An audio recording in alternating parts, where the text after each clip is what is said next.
नमस्कार, आप देख रहे हैं हमारा विशेष कार्यक्रम आध्यात्मिक ज्ञान चर्चा।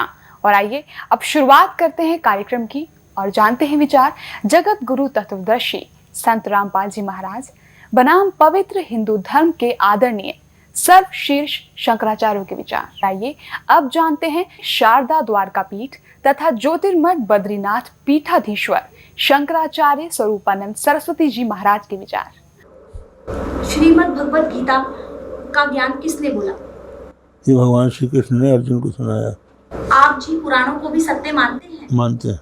अभी आपने सुने शारदा द्वारका पीठ तथा ज्योतिर्मठ बद्रीनाथ पीठाधीश्वर शंकराचार्य स्वरूपानंद सरस्वती जी महाराज के विचार। और आइए अब जानते हैं पुरी पीठाधीश्वर शंकराचार्य स्वामी श्री निश्चलानंद सरस्वती जी महाराज के विचार। तो शंकराचार्य जी, क्या आप पुराणों को भी सत्य मानते हैं? परम सत्य। तो शंकराचार्य जी, श्रीमद् भगवत गीता का ज्ञान किसने बोला है? भगवान श्री कृष्णचंद्र जी का अर्जुन के प्रति उपदेश है। इसीलिए भगवत गीता के प्रत्येक अध्याय के अंत में जब उसका परिचय पुष्पिका के माध्यम से दिया जाता है तब श्री कृष्णार्जुन संवाद कहा जाता है। कालांतर में 11वें दिन संजय ने उस ज्ञान का उपदेश धृतराष्ट्र को दिया। श्री कृष्णार्जुन संवाद के माध्यम से जो गीता की अभिव्यक्ति युद्धारंभ के पूर्व प्रथम दिन हुई थी, उसी का उपदेश संजय ने धृतराष्ट्र को दिया। कालांतर में उसी का उपदेश संजय धृतराष्ट्र संवाद के माध्यम से वैशंपायन महर्षि ने जन्मेजय को दिया। अभी आपने सुने आदरणीय पुरी पीठाधीश्वर शंकराचार्य स्वामी श्री निश्चलानंद सरस्वती जी महाराज के विचार। और आइए अब जानते हैं आदरणीय श्री माधवाचार्य महाराज जी के विचार। क्या आप जी पुराणों को सत्य मानते हैं? सत्य ही है। श्रीमद् भागवत गीता का ज्ञान किसने बोला? भगवान श्री कृष्ण। अभी आपने सुने आदरणीय श्री माधवाचार्य महाराज जी के विचार। और आइए अब जानते हैं श्रृंगेरी पीठाधीश्वर श्री भारती तीर्थ जी महाराज के विचार। क्या आप पुराणों को भी सत्य मानते हैं? नहीं, पुराण सत्य है। पुराण को हम कैसा सत्य माने?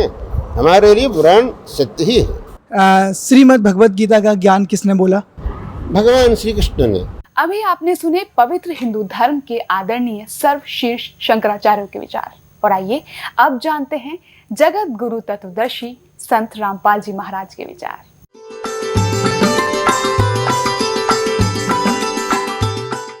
सतगुरुदेव की जय।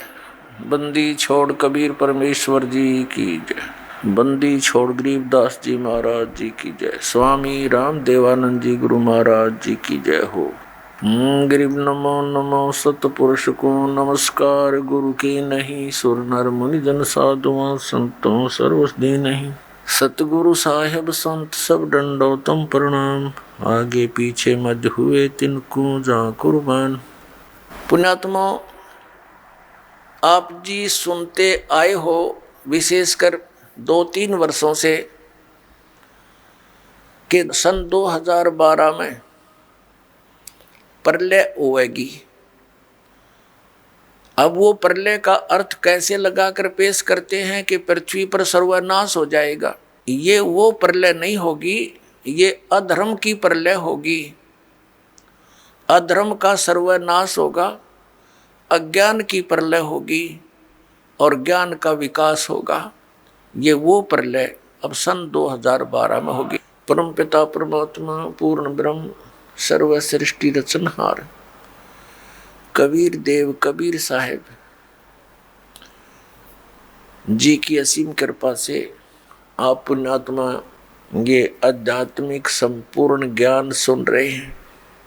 इसके अंदर आप जी को अपने सद्ग्रंथों में छुपे हुए गूढ़ रहस्यों का ज्ञान होगा, जो हमारे सद्ग्रंथों में प्रमाण नहीं है तो वो शास्त्र विरुद्ध ज्ञान है, शास्त्र विरुद्ध साधना है, उसका कोई लाभ नहीं।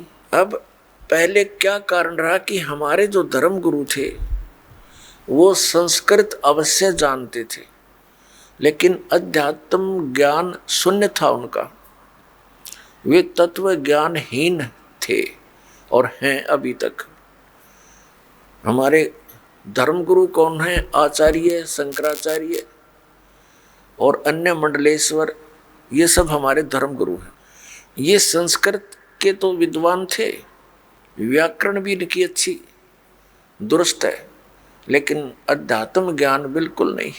अपने आत्माओं,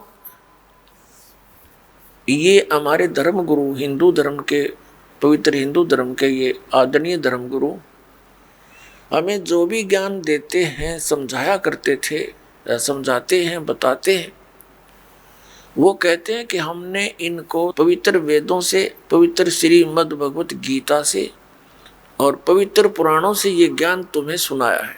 तो हम यही मान बैठे थे कि ये संस्कृत के विद्वान हैं। हमारे सभी सद्ग्रंथ संस्कृत में लिपिबद्ध हैं और ये जो ज्ञान दे रहे हैं वो बिल्कुल सही और शास्त्रों वाला ही है। लेकिन अब इस दास को पता चला, क्योंकि इस दास की आंखें बन गई, वो तत्व ज्ञान वाली आंखें दुरुस्त हो गई। पहले हमारे पूर्वज, हमारे जो पहले के जो माता पिता, दादा दादी, कई पीढ़ियां जो हमारे हिंदू धर्म के थे, सभी के, वो श्रद्धालु थे, अशिक्षित थे, और इन धर्म गुरुओं ने जो भी क्रियाएं बताई वो सिर दड़की बाजी ला के और पूरी श्रद्धा से करते रहे। तो पुण्यात्माओं, आज हम इस योग्य कर दिए परमात्मा ने कि हम इन सदग्रंथों को अब स्वयं देखेंगे। इस दास ने इन सदग्रंथों का गहन निरीक्षण किया, अध्ययन किया, तो उसमें क्या पाया कि हमारे जितने भी हिंदू धर्म के धर्मगुरु, ऋषि, महर्षि, ये मंडलेश्वर, महंत, संत, ये सभी लोक वेद सुना रहे हैं, दंत कथा सुनाया करते हैं। इनके पास शास्त्र अनुकूल ज्ञान नहीं है। ये वेदों, गीता और पुराणों के विपरीत ज्ञान हमें दे रहे हैं और नाम इन्हीं सदग्रंथों का ले रहे हैं। जो टीचर, जो अध्यापक आउट ऑफ सिलेबस पढ़ाता है, पाठ्यक्रम से हटकर ज्ञान देता है, वो अध्यापक ठीक नहीं, वो शत्रु है उन विद्यार्थियों का। अपनात्माओं, अध्यापक किसे कहते हैं? टीचर किसे कहते हैं? अध्यापक अपने जॉब का मास्टर होता है, उसको टीचर बोलते हैं, अध्यापक कहते हैं, मास्टर कहते हैं। जिन धर्म गुरुओं को समाज ने खुली छुट्टी दे दी कि तुम सदग्रंथ पढ़ो और हमें सुनाओ और हमें वो परमात्मा का ज्ञान जो सदग्रंथों में विद्यमान वो बताओ, उनको फ्री कर दिया, उनको दक्षिणा देनी शुरू कर दी कि अपना निर्वाह भी करते रहो दक्षिणा से, और फ्री हो तुम पढ़ो अच्छी तरह इन सदग्रंथों को और हमें बताओ। तो उन्होंने, हमारे धर्म गुरुओं ने सदग्रंथों को पढ़ा अवश्य और इनको कंठस्थ याद भी कर लिया संस्कृत भाषा में, लेकिन इनको वेदों, गीता और पुराणों का कख भी पता नहीं। इन आचार्यों को और इन शंकराचार्यों को, इनको अध्यात्म ज्ञान नहीं। अब आपको थोड़ा सा ज्ञान देते हैं कि श्रीमद् भगवत गीता जी का ज्ञान किसने बोला। अपनात्माओं, इसको तत्व ज्ञान कहते हैं। अब ये ज्ञान तो सबने पता है, किसी से पूछ लो तुरंत उत्तर दे देता है कि श्रीमद् भगवत गीता का ज्ञान किसने बोला? श्री कृष्ण जी ने बोला। अपने आत्माओं, यदि इस इतना ही कहने से बात बन जाती तो फिर गुरुओं की आवश्यकता क्या थी इन सदग्रंथों को समझने की? श्रीमद् भगवत गीता के अंदर श्री कृष्ण जी का तो रोल ही नहीं कहीं पर भी। अपने आत्माओं, ये वचन सुनोगे तो उठ पटांग लगेगी आपने, क्योंकि आप जी ने ऐसे गुरु मिले जिन्हें आज तक यो ज्ञान निर्णय करके बताया ही नहीं। श्रीमद् भगवत गीता का ज्ञान किसने दिया वो बताएंगे। श्रीमद् भगवत गीता अध्याय नंबर 15 के श्लोक नंबर 16 और 17 में 3 पुरुष हैं, एक सरपुरुष, एक अक्षर पुरुष, एक परम अक्षर पुरुष है। 17वें श्लोक में जो कहा है कि उत्तम पुरुषत्व ने वो परम अक्षर पुरुष है, उसके विषय में गीता जी अध्याय नंबर 8 के श्लोक नंबर 1 में अर्जुन ने पूछा कि आपने 7वें अध्याय के 29वें श्लोक में जिस तत्ब्रह्म के विषय में जानकारी दी है कि उसको जानकर फिर प्राणी केवल जरा और मरण से ही छूटने का प्रयत्न करता है, तो किम तत्ब्रह्म 8वें अध्याय के गीता जी के प्रथम श्लोक में प्रश्न किया अर्जुन ने। गीता ज्ञानदाता ने 8वें अध्याय के 3रे श्लोक में उत्तर दिया कि वो परम अक्षर ब्रह्म है। तो पुण्यात्माओं, ये सर्वपुरुष कौन है? ये स्वयं ब्रह्म है, ये काल है, ये गीता ज्ञान बोल रहा है। अक्षर पुरुष कौन है? जो 7 संघ ब्रह्मांड का स्वामी है, उसका यहाँ कोई रोल नहीं है। इसलिए हमारे इस अध्यात्म ज्ञान में इस पृथ्वी लोक पर विशेषकर 2 पुरुषों का, 2 भगवानों का रोल है। एक तो इस सर्वपुरुष यानी ब्रह्म का, जो श्री कृष्ण जी में प्रवेश करके गीता जी का ज्ञान बोल रहा है, जिसने ज्ञान बोला। और दूसरा परम अक्षर ब्रह्म है, जो उत्तम पुरुष तो अन्य परमात्मा इति उदाहरते, यह लोक चरमावि से विवर्ती अवे ईश्वर है। गीता जी अध्याय नंबर 15 के श्लोक नंबर 17 में। और 8वें अध्याय के 3रे श्लोक में गीता ज्ञानदाता स्वयं कहता है वो परम अक्षर ब्रह्म है। तो ये गीता ज्ञानदाता 8वें अध्याय के 13वें श्लोक में कहता है कि ओम इति एकाक्षरम ब्रह्म व्यवहारण माम अनुसमरण ये प्रयाति तजन देहम स याति परमागति।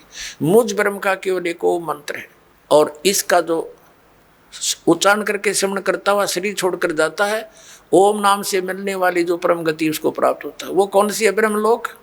ओम नाम से ब्रह्म का है, ब्रह्मलोक में रहता है ब्रह्म, तो ब्रह्म प्राप्ति होती है। 8वें अध्याय के 16वें श्लोक में लिखा है कि ब्रह्मलोक पर्यंत भी जन्म मृत्यु के अंदर है। ये भी पूर्ण मोक्ष नहीं हुआ, क्योंकि ब्रह्मलोक में गए हुए प्राणी भी वापस आते हैं।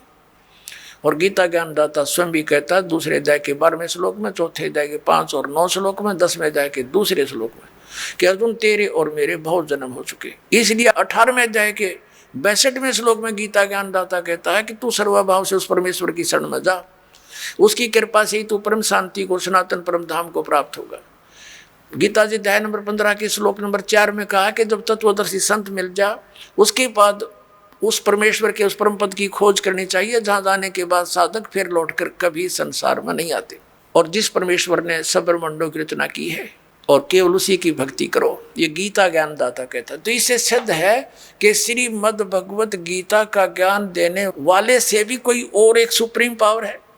अब श्रीमद् भगवत गीता का ज्ञान कौन दे रहा है? जो ये कह रहा कि मेरा एक ओम नाम है, ओम नाम ब्रह्म का है। और ये ब्रह्म कौन है? ये काल है। इसने प्रतिज्ञा कर रखी है कि मैं कभी किसी के समक्ष नहीं आऊंगा, मेरे कर्म और जन्म अलौकिक है।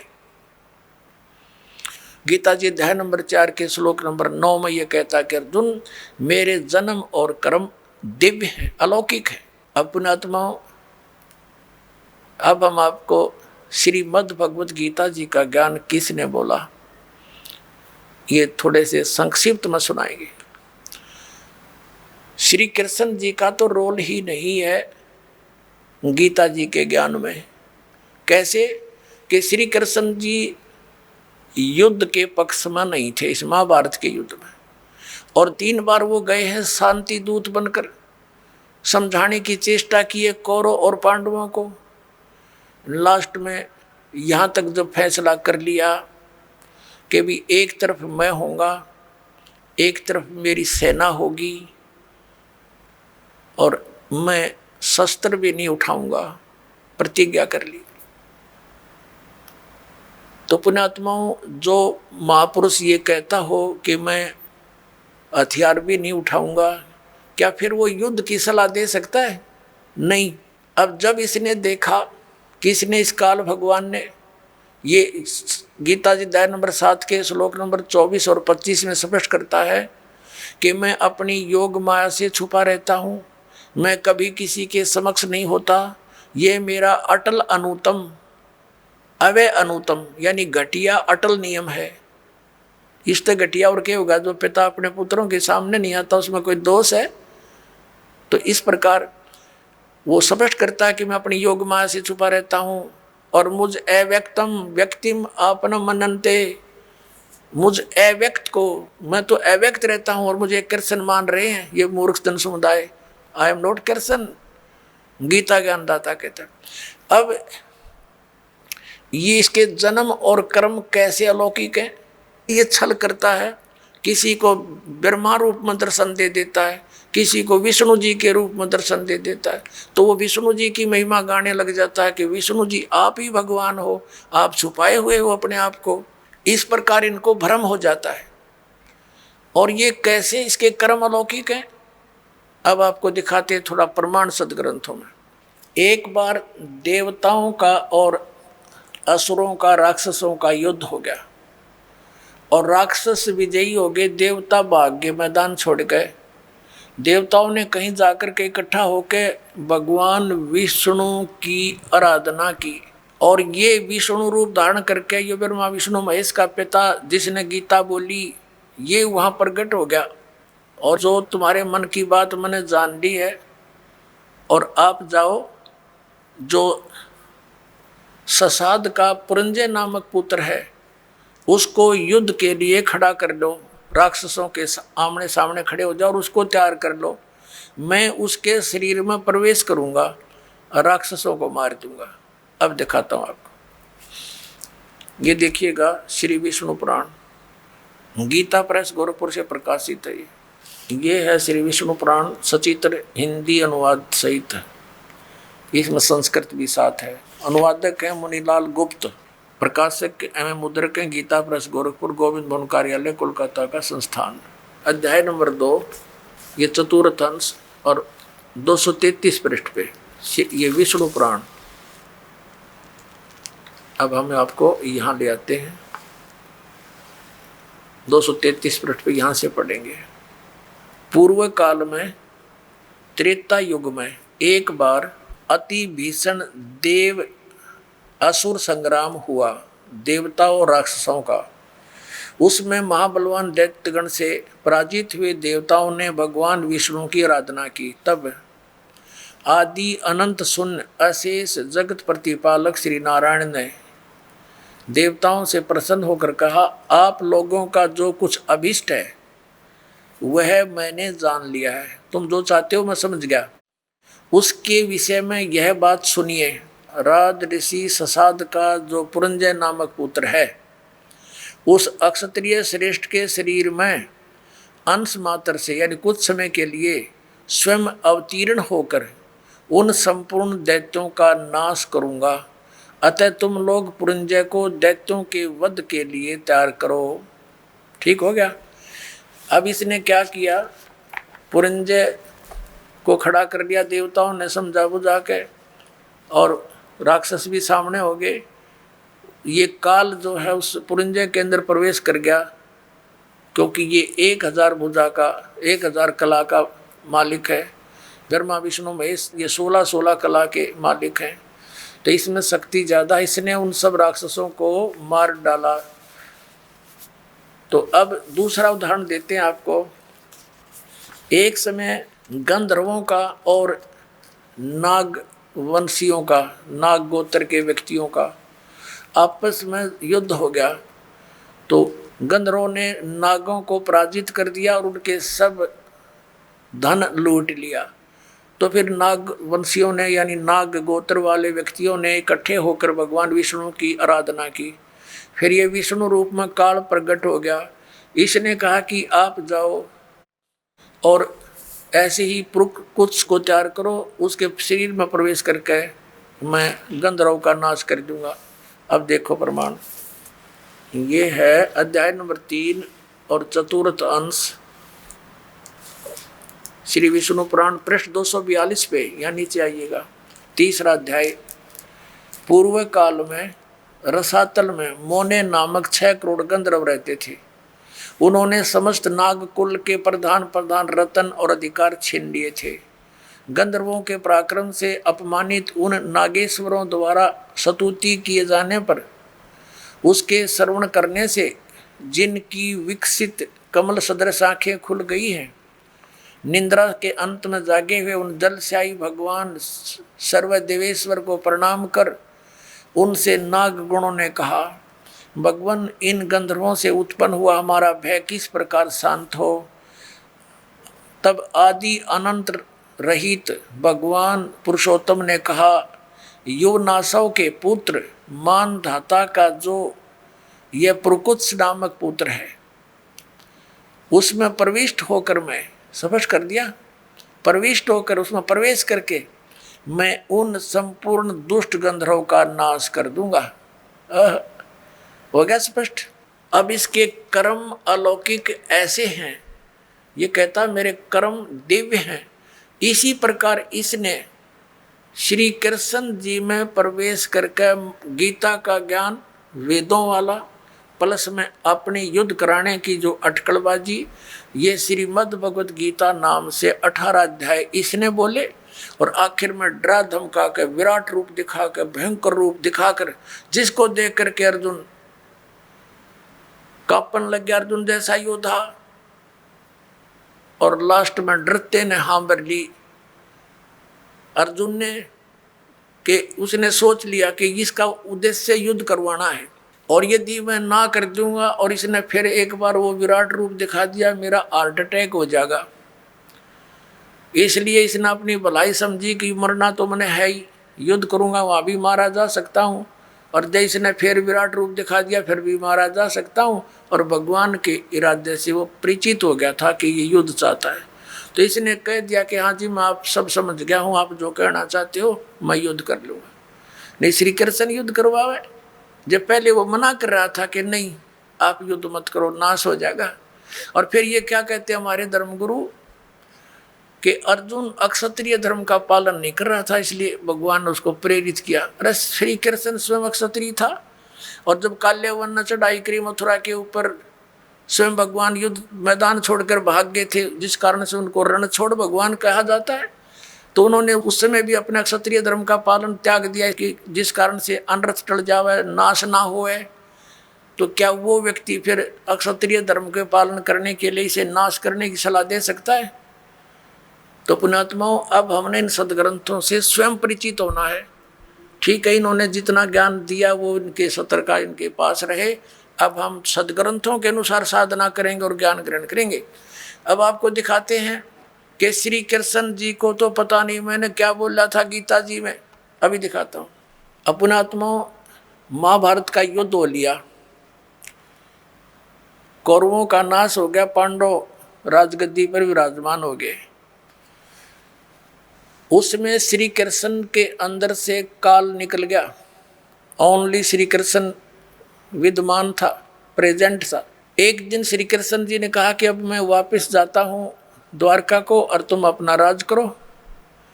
अर्जुन ने कहा कि भगवान आप हमें कुछ सत्संग अध्यात्म ज्ञान सुना कर जाओ, क्योंकि आप हमारे गुरु हो, एक सत्संग करके जाइयो। और अर्जुन ने कहा भगवान, जब श्रोतागण सामने बैठे थे, अर्जुन और कृष्ण वहाँ पर टहल रहे थे, सत्संग का समय के इंतजार कर रहे थे, श्रद्धालु आ रहे थे।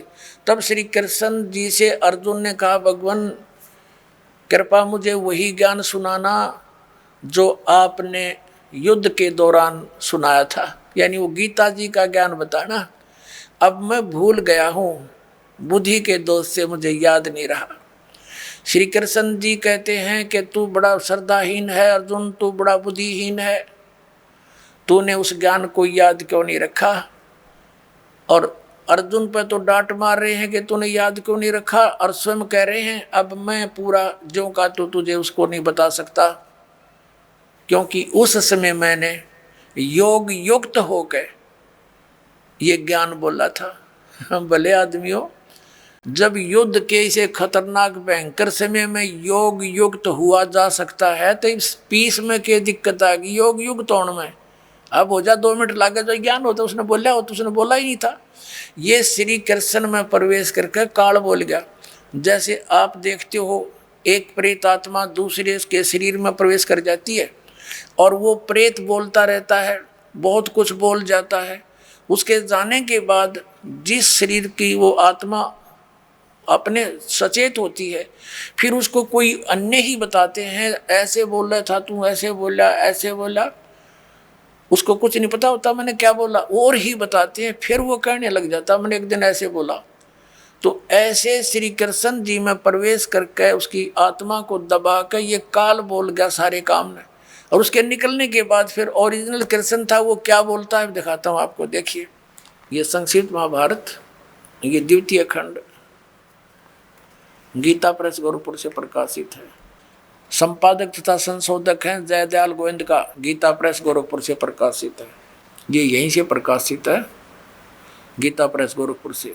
पृष्ठ नंबर 667 667 और ये है संक्षिप्त महाभारत।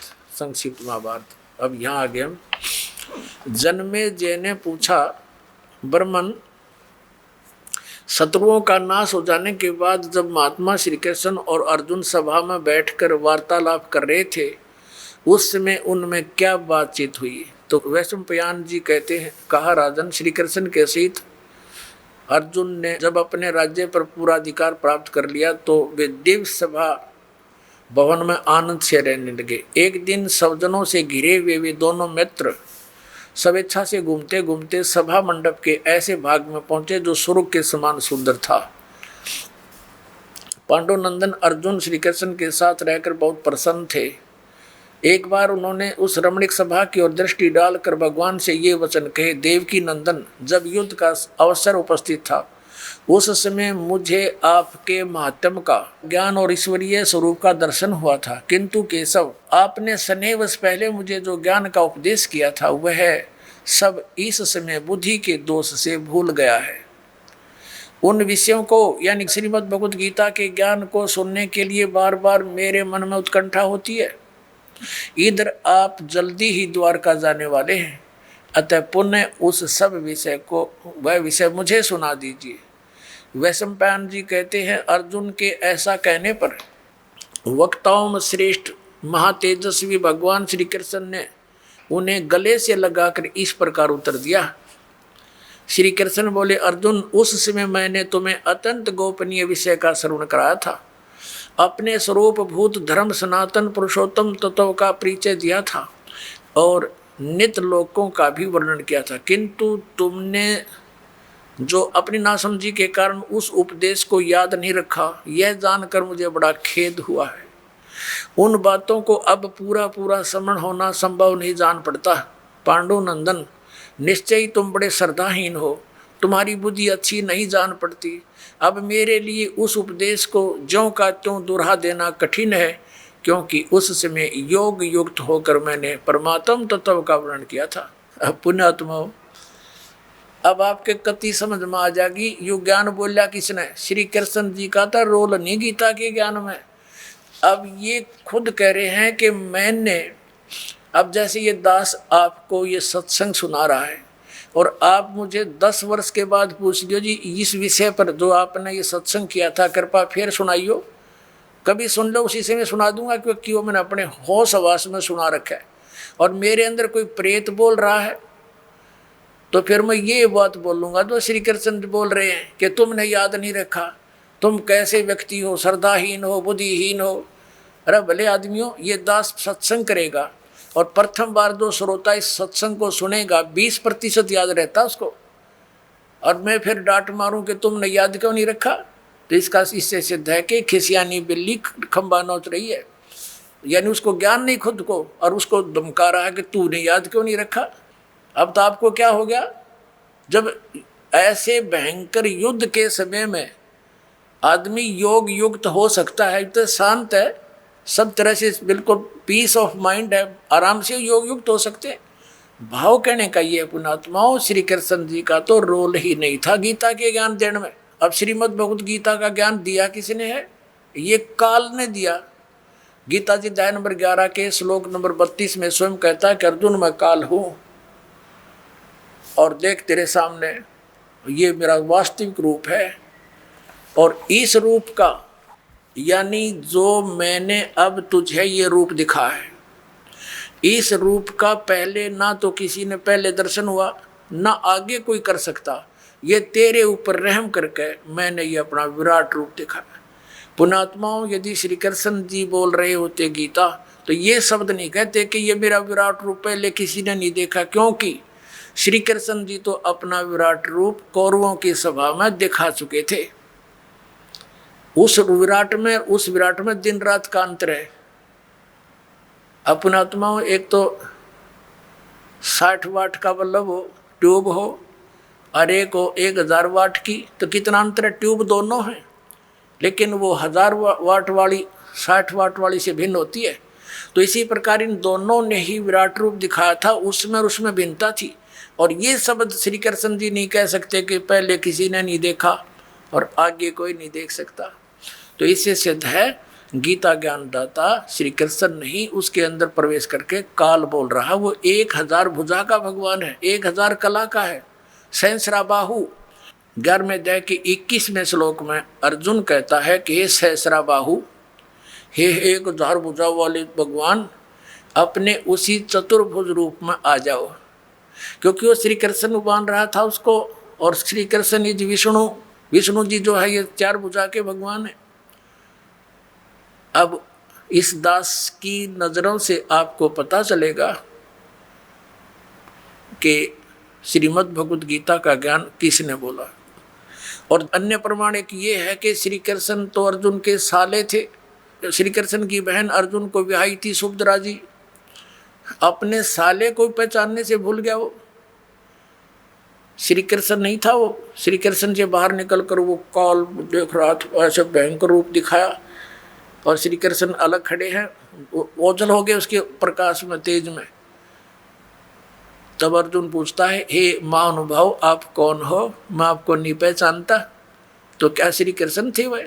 और भी ढेर सारे प्रमाण हैं कि श्री कृष्ण जी ने गीता का ज्ञान नहीं कहा। श्री कृष्ण जी ने पहले कभी काल नहीं कहा अपने आप को, बाद में कभी काल नहीं कहा।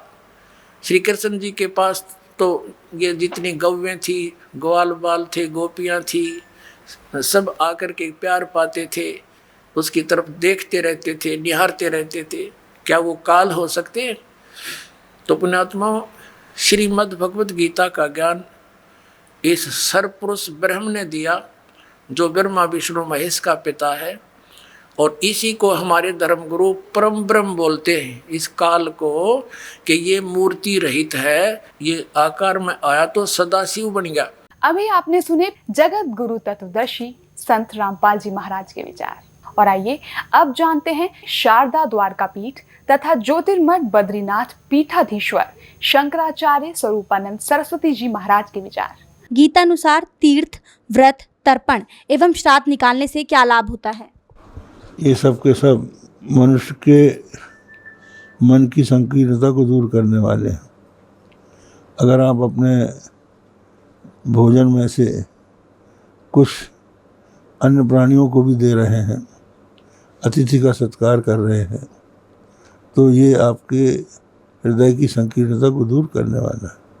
अभी आपने सुने शारदा द्वारका पीठ तथा ज्योतिर्मठ बद्रीनाथ पीठाधीश्वर शंकराचार्य स्वरूपानंद सरस्वती जी महाराज के विचार, और आइए अब जानते हैं पुरी पीठाधीश्वर शंकराचार्य स्वामी श्री निश्चलानंद सरस्वती जी महाराज के विचार। तो शंकराचार्य जी गीता के अनुसार तीर्थ, व्रत, तर्पण एवं श्राद्ध निकालने से क्या लाभ है? यह शास्त्र विधि मुत्सृज्य वर्तते कामकारता न सिद्धिमवाप्नोति न सुखम न पराम गतिम। भगवान श्री कृष्णचंद्र का यह वचन है। गीता तो शास्त्र की ओर संकेत करती है। विवाह पद्धति गीता में थोड़े है, यज्ञ पद्धति थोड़े है, श्राद्ध पद्धति थोड़े है। गीता संकेत करती है कि मनवादी स्मृतियों को, वेदादि शास्त्रों को प्रमाण मानकर अपने कर्तव्य का निश्चय करना चाहिए। ठीक है, तो श्राद्ध का समर्थन है, तर्पण का समर्थन है। पहले अध्याय में ही अर्जुन ने चिंता व्यक्त की है कि कहीं पिंडोदक क्रिया लुप्त न हो जाए। और भगवान श्री कृष्ण ने स्वर्ग का वर्णन किया है। क्षीणे पुण्य मर्त्यलोकम विशंति ऊर्ध्वम गच्छन्ति सत्वस्थाः। इसलिए गीता को श्राद्ध, तर्पण, जो कुछ शास्त्र सम्मत विधा है सब मान्य है। गीता के नाम पर हम श्राद्ध, तर्पण इत्यादि का निराकरण नहीं कर सकते। अभी आपने सुने आदरणीय पुरी पीठाधीश्वर शंकराचार्य स्वामी श्री निश्चलानंद सरस्वती जी महाराज के विचार, और आइए अब जानते हैं आदरणीय श्री माधवाचार्य महाराज जी के विचार। तीर्थ, व्रत, तर्पण एवं श्राद्ध निकालने से कोई लाभ है या फिर नहीं गीता के अनुसार? बहुत बड़ा लाभ है। तीर्थ करेंगे तो तो पापों को क्षय होगा। तर्पण श्राद्ध करेंगे तो पितरों का उद्धार होगा, तो उससे लाभ है। अभी आपने सुने आदरणीय श्री माधवाचार्य महाराज के विचार, और आइए अब जानते हैं श्रृंगेरी पीठाधीश्वर श्री भारती तीर्थ जी महाराज के विचार। तीर्थ, व्रत, तर्पण एवं श्राद्ध निकालने से क्या लाभ है? वो तो शास्त्र के कहे गए कर्म हैं, इसलिए शास्त्रोक्त कर्मों का आचरण से मनुष्य को उत्तम गति प्राप्त होती है। अभी आपने सुने पवित्र हिंदू धर्म के आदरणीय सर्वशीर्ष शंकराचार्य के विचार, और आइए अब जानते हैं जगत गुरु तत्वदर्शी संत रामपाल जी महाराज के विचार।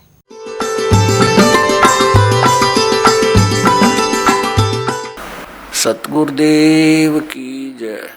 बंदी छोड़ कबीर परमेश्वर जी की जय। बंदी छोड़ गरीबदास जी महाराज जी की जय। स्वामी राम देवानंद जी गुरु महाराज जी की जय हो। गरीब नमो नमो सतपुरुष को नमस्कार, गुरु की नहीं सुर नर मुनि जन साधुआं संतों सर्वस्दी नहीं। सतगुरु साहेब संत सब दंडोतम प्रणाम, आगे पीछे मध्य हुए तिनको जा कुर्बान। पुण्यात्माओं, ये सरहद निकालते हैं, ये कहां से लिया इन्होंने ये जुगाड़? जबकि वेदों में मना है कि श्राद्ध नहीं निकालने चाहिए। ये भूत पूजाएं हैं, भूत पूजोगे तो भूत पढ़ोगे। गीता जी अध्याय नंबर 9 के श्लोक नंबर 25 में कहा कि भूत पूजने वाले भूतों को प्राप्त होंगे, पितरों की पूजा करने वाले पितर बन जाएंगे, देवताओं की पूजा करने वाले देवताओं के पास जाकर उनके नौकर लगेंगे, और मेरी पूजा करोगे मुझे प्राप्त होगे। तो गीता जी में तो मना किया कि पितर पूजा, भूत पूजा ये 13वीं करनी, अस्थि उठानी, गति कराने के लिए गंगा में डाल कानी, ये सारी शास्त्र विरुद्ध साधना है, वेद विरुद्ध साधनाएं हैं, ये नहीं करनी चाहिए। अरे हमारे धर्मगुरु इन नवगाटा जुड़वारे हमारा। तो पुण्यात्माओं, आज हम इस योग्य कर दिए परमात्मा ने कि हम इन सदग्रंथों को अब स्वयं देखेंगे। इस दास ने इन सदग्रंथों का गहन निरीक्षण किया, अध्ययन किया, तो उसमें क्या पाया कि हमारे जितने भी धर्मगुरु, हिंदू धर्म के धर्मगुरु, ऋषि, महर्षि, ये मंडलेश्वर, महंत, संत, ये सभी लोक वेद सुना रहे हैं, दंत कथा सुनाया करते हैं। इनके पास शास्त्र अनुकूल ज्ञान नहीं है। ये वेदों, गीता और पुराणों के विपरीत ज्ञान हमें दे रहे हैं, और नाम इन्हीं सदग्रंथों का ले रहे हैं। जो टीचर, जो अध्यापक आउट ऑफ सिलेबस पढ़ाता है, पाठ्यक्रम से हटकर ज्ञान देता है, वो अध्यापक ठीक नहीं, वो शत्रु है उन विद्यार्थियों का। और यही कारण रहा पुण्यात्माओं, शास्त्र विधि को त्याग कर मनमाना आचरण करवा कर इन हमारे धर्म गुरुओं ने हमारे सभी पूर्वज भूत बनवा दिए, 84 लाख योनियों में डलवा दिए, और फिर उनके लिए यत्न बताते हैं, श्राद्ध निकाल दो, पिंड भरवा दो, ये क्रियाएं कर दो, जो कि गीता जी के विरुद्ध है। श्रीमद् भगवद गीता अध्याय नंबर 9 श्लोक नंबर 25 में कहा कि जो भूत पूजते हैं वो भूतों को प्राप्त होंगे। ये श्राद्ध निकालना, पिंड भरवाना, 13वीं करना और अस्थि प्रवाह करना, गति कराने के अर्थ, तो ये सब भूत पूजाएं हैं। इनके करने वाले भी भूत ही बनेंगे। देवताओं की पूजा करने वाले देवताओं को प्राप्त होंगे, पितरों की पूजा करने वाले पितर बन जाएंगे। गीता ज्ञानदाता कहता है कि मेरी भक्ति करने वाला मुझे प्राप्त होगा।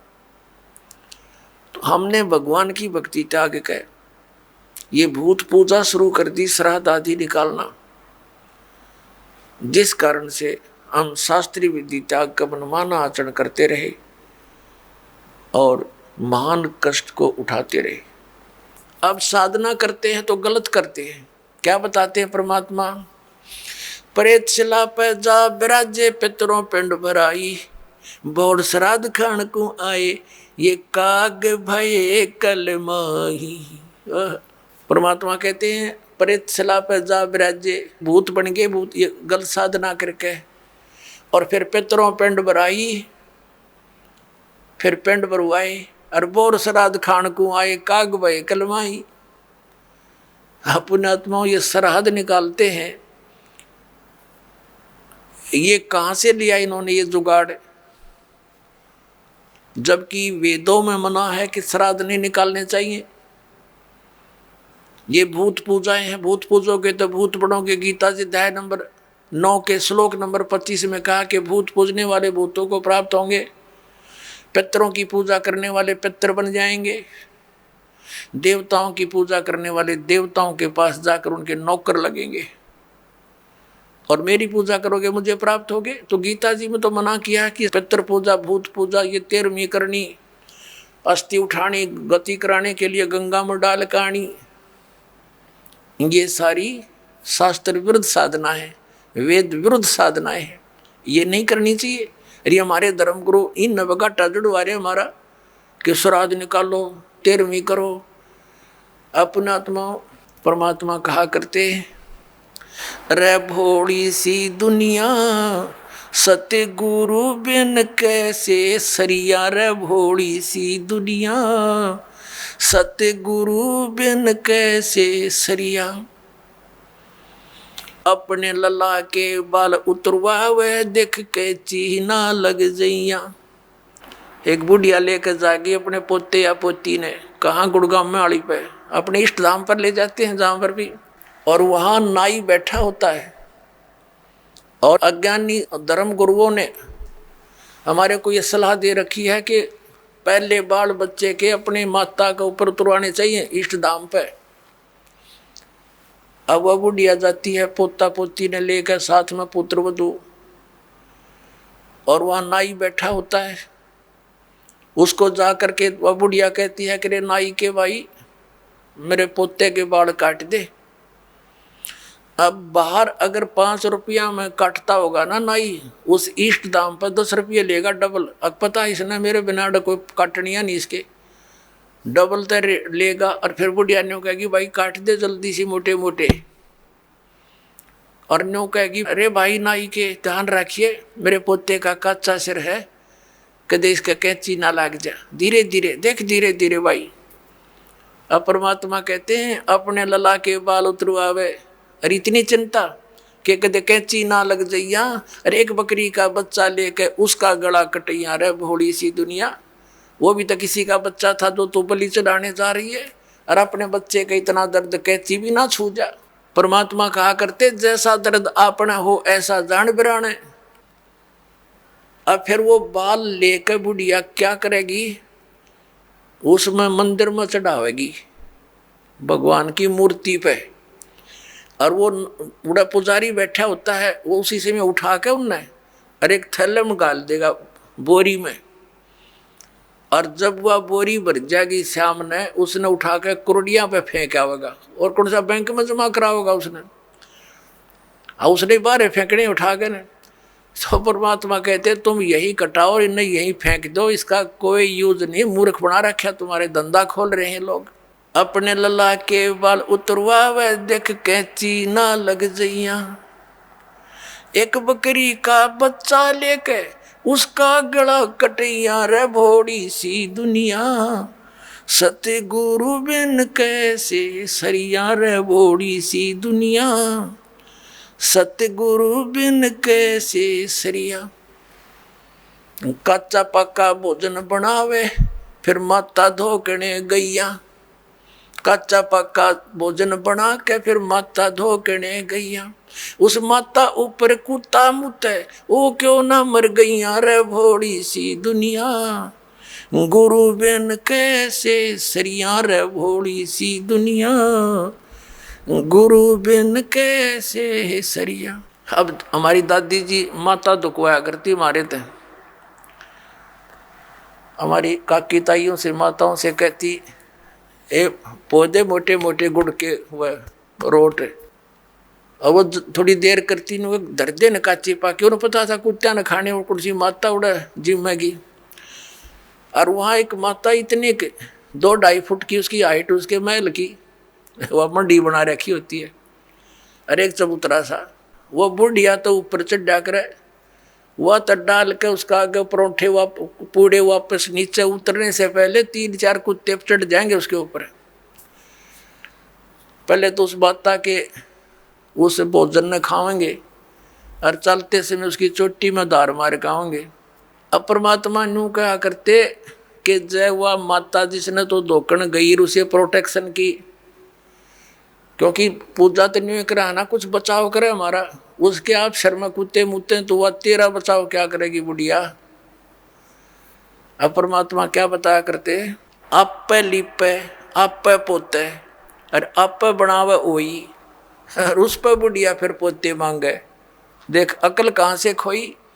एक वही माता देखी हमने पूजती, एक औरत क्या चित्र बना लेती थी दीवार पर, आप पे बनाती और फिर उस कागज जोत जात ला के अर्नो कहे हे वही माता बहू के पोता दिए पुत्र दिए, दूध पूत में खैर रखिए हैं, इसलिए तेरी पूजा करूं। परमात्मा कहे आप पे तो वह माता बनाई, आप पे लिपे आप पे पोता आप पे बनावे ओई, और उस पर बुढ़िया पोते मांगे। देखा कलकड़े तक खोई तरह के जो भैया।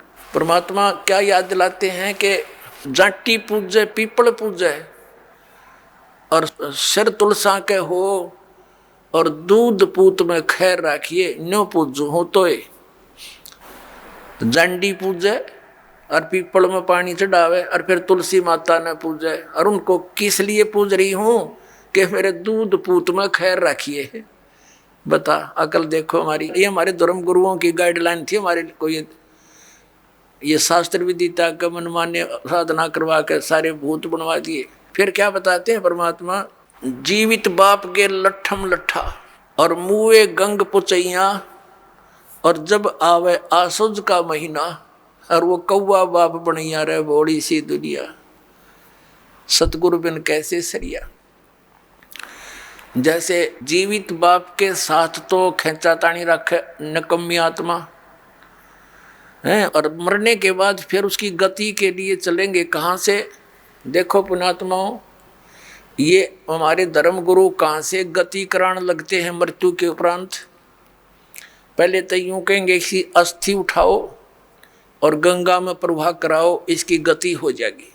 अच्छा क्या करते हैं, एक व्यक्ति नाम ना लेवा था, उसकी पत्नी ने नाम ले रखा था, और वो वैसे उसका अपनी पत्नी को मना नहीं करता था, ज्ञान से बहुत कुछ परिचित भी था, लेकिन उसके सामने एक बात आती कि मेरा पिताजी की मृत्यु होगी और मैं यदि गंगा में अस्थि नहीं डालकर आया तो फिर मेरी आत्मा नहीं मानेगी, तो मैं इसलिए नाम नहीं लूं।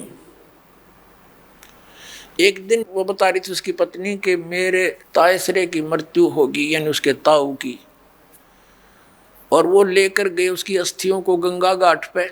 वहाँ बैठे वो पांडे, और वहाँ इन्होंने अपने अक्षेत्र बांट रखे हैं कि ये मेरे अक्षेत्र का, ये मेरे अक्षेत्र का।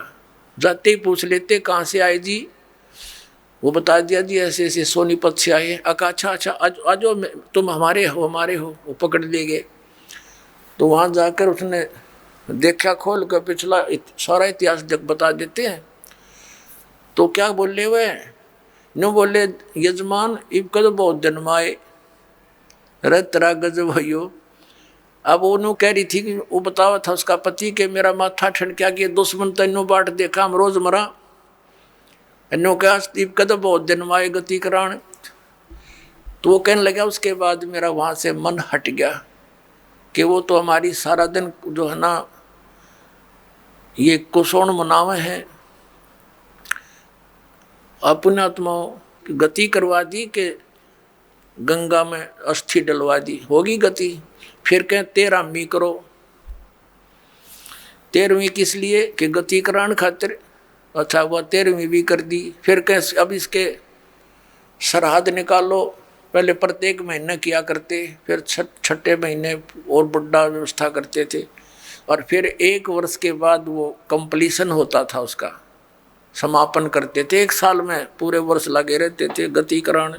और फिर क्या करते हैं, परमात्मा कहते हैं प्रेत शिला पैजा बिराजे पितरों पिंड भराई, फिर पिंड भरवा दो, पितरों की मुक्ति हो जाएगी।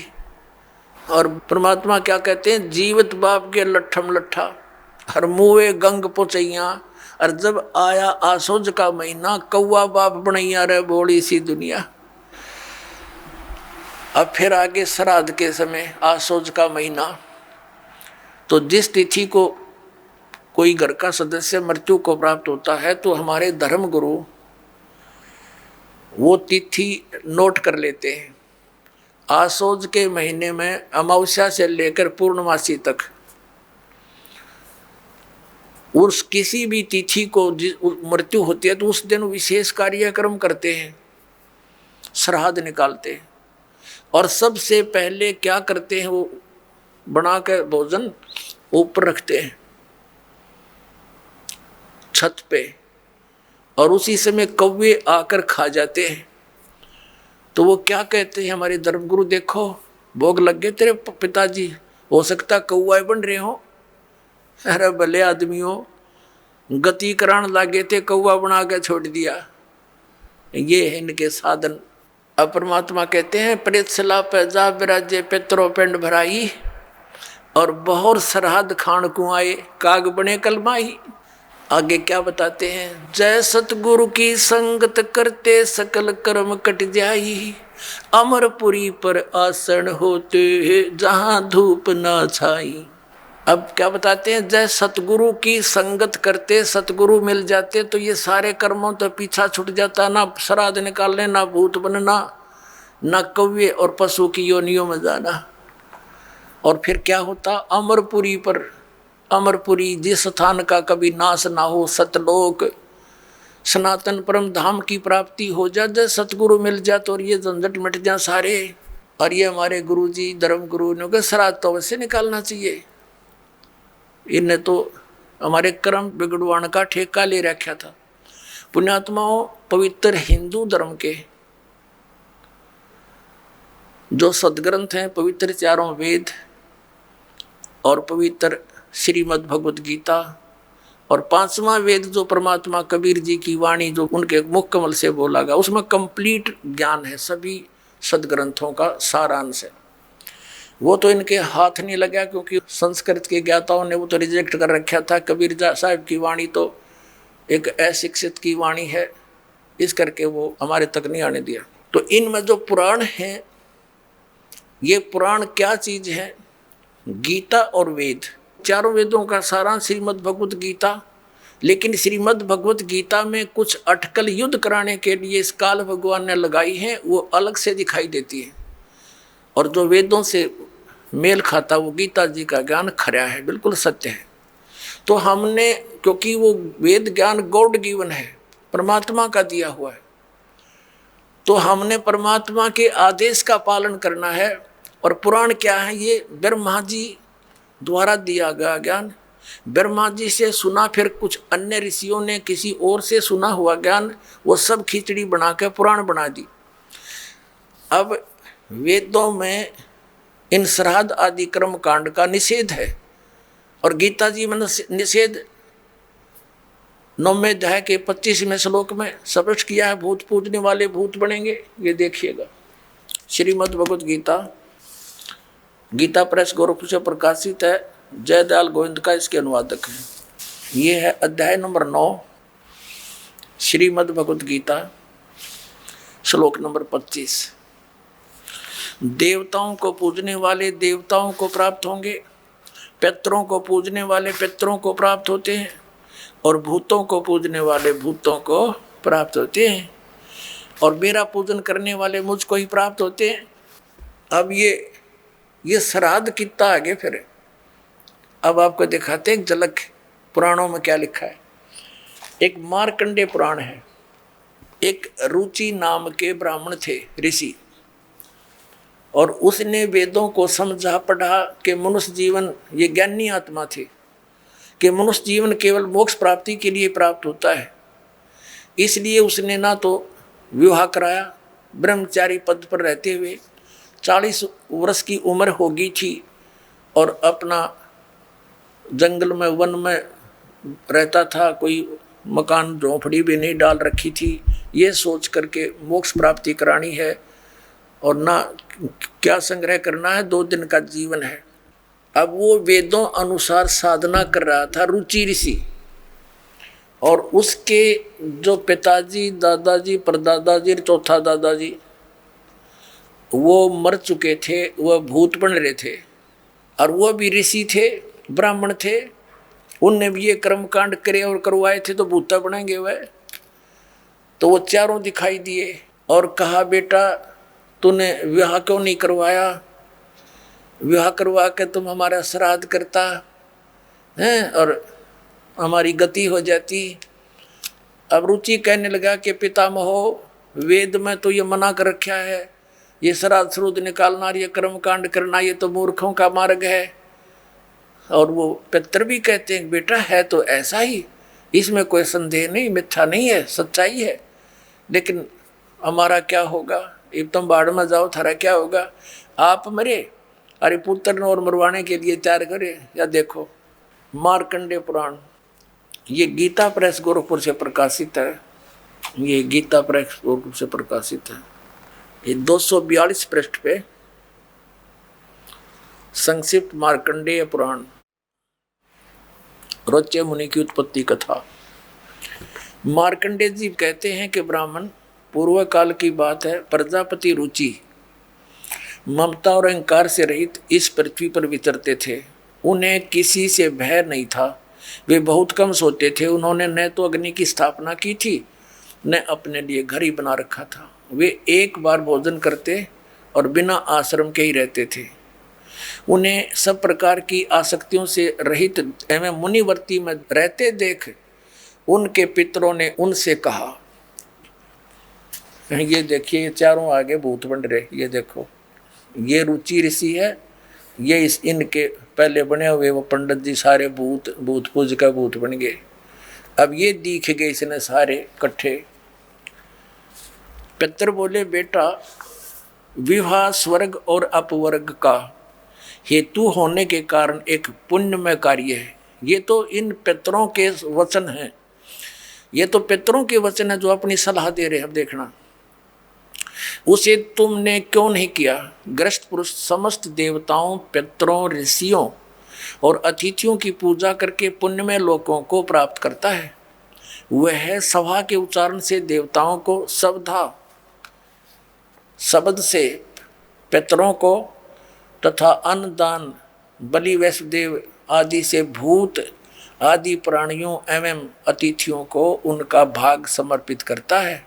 बेटा, हम ऐसा मानते हैं कि गृहस्थ आश्रम को स्वीकार न करने पर तुम्हें इस जीवन में क्लेश पर क्लेश उठाना पड़ेगा तथा मृत्यु के बाद और दूसरे जन्म में भी क्लेश ही भोगना पड़ेगा। रुचि ने कहा, पितरगण, परिग्रह मात्र ही अत्यंत दुख एवं पाप का कारण होता है तथा उसे मनुष्य की अधोगति होती है, उससे मनुष्य की अधोगति होती है। यही सोचकर मैंने पहले से स्त्री संग्रह नहीं किया।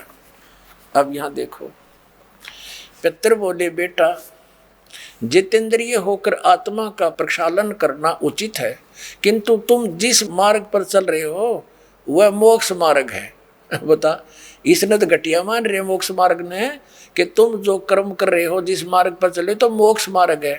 अरे हम बतावांगे पितृवृंद का मार्ग। देखिए, रुचि ने पूछा, पितामहो, वेद में कर्म मार्ग को अविद्या कहा गया है, जो तुम सलाह दे रहे हो वो कर्म कांड, श्राद्ध श्रुद्ध निकालना, पितृ पूजना, वो तो मूर्खों का सलाह कही है। फिर क्यों आप लोग मुझे उस मार्ग में लगाते हैं? पितर भी कहते हैं, पितर बोले, यह सत्य है कि कर्म को अविद्या ही कहा गया है, इसमें तनिक भी मिथ्या नहीं। फिर थारा सिर बच गया, फिर क्या रह गया? बता भाई, ये हमारे पुराणों में लिखा है। अब इस बात को पितर भी मानते हैं कि आप जो साधना करें तो मोक्ष मार्ग है, और आप फिर उसको सलाह दे रहे हैं भूत पूज सरहद निकाल ब्याह करवा, और यो नरक मार्ग है।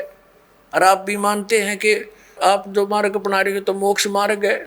और रुचि कहता है वेद के अंदर तो इसको अविद्या मूर्खों की साधना बताई है, तो पितर भूत पूजना श्राद्ध निकालना, और पितर स्वीकार भी कर रहे हैं, कहाँ ऐसा ही है, इसमें कोई मिथ्या नहीं।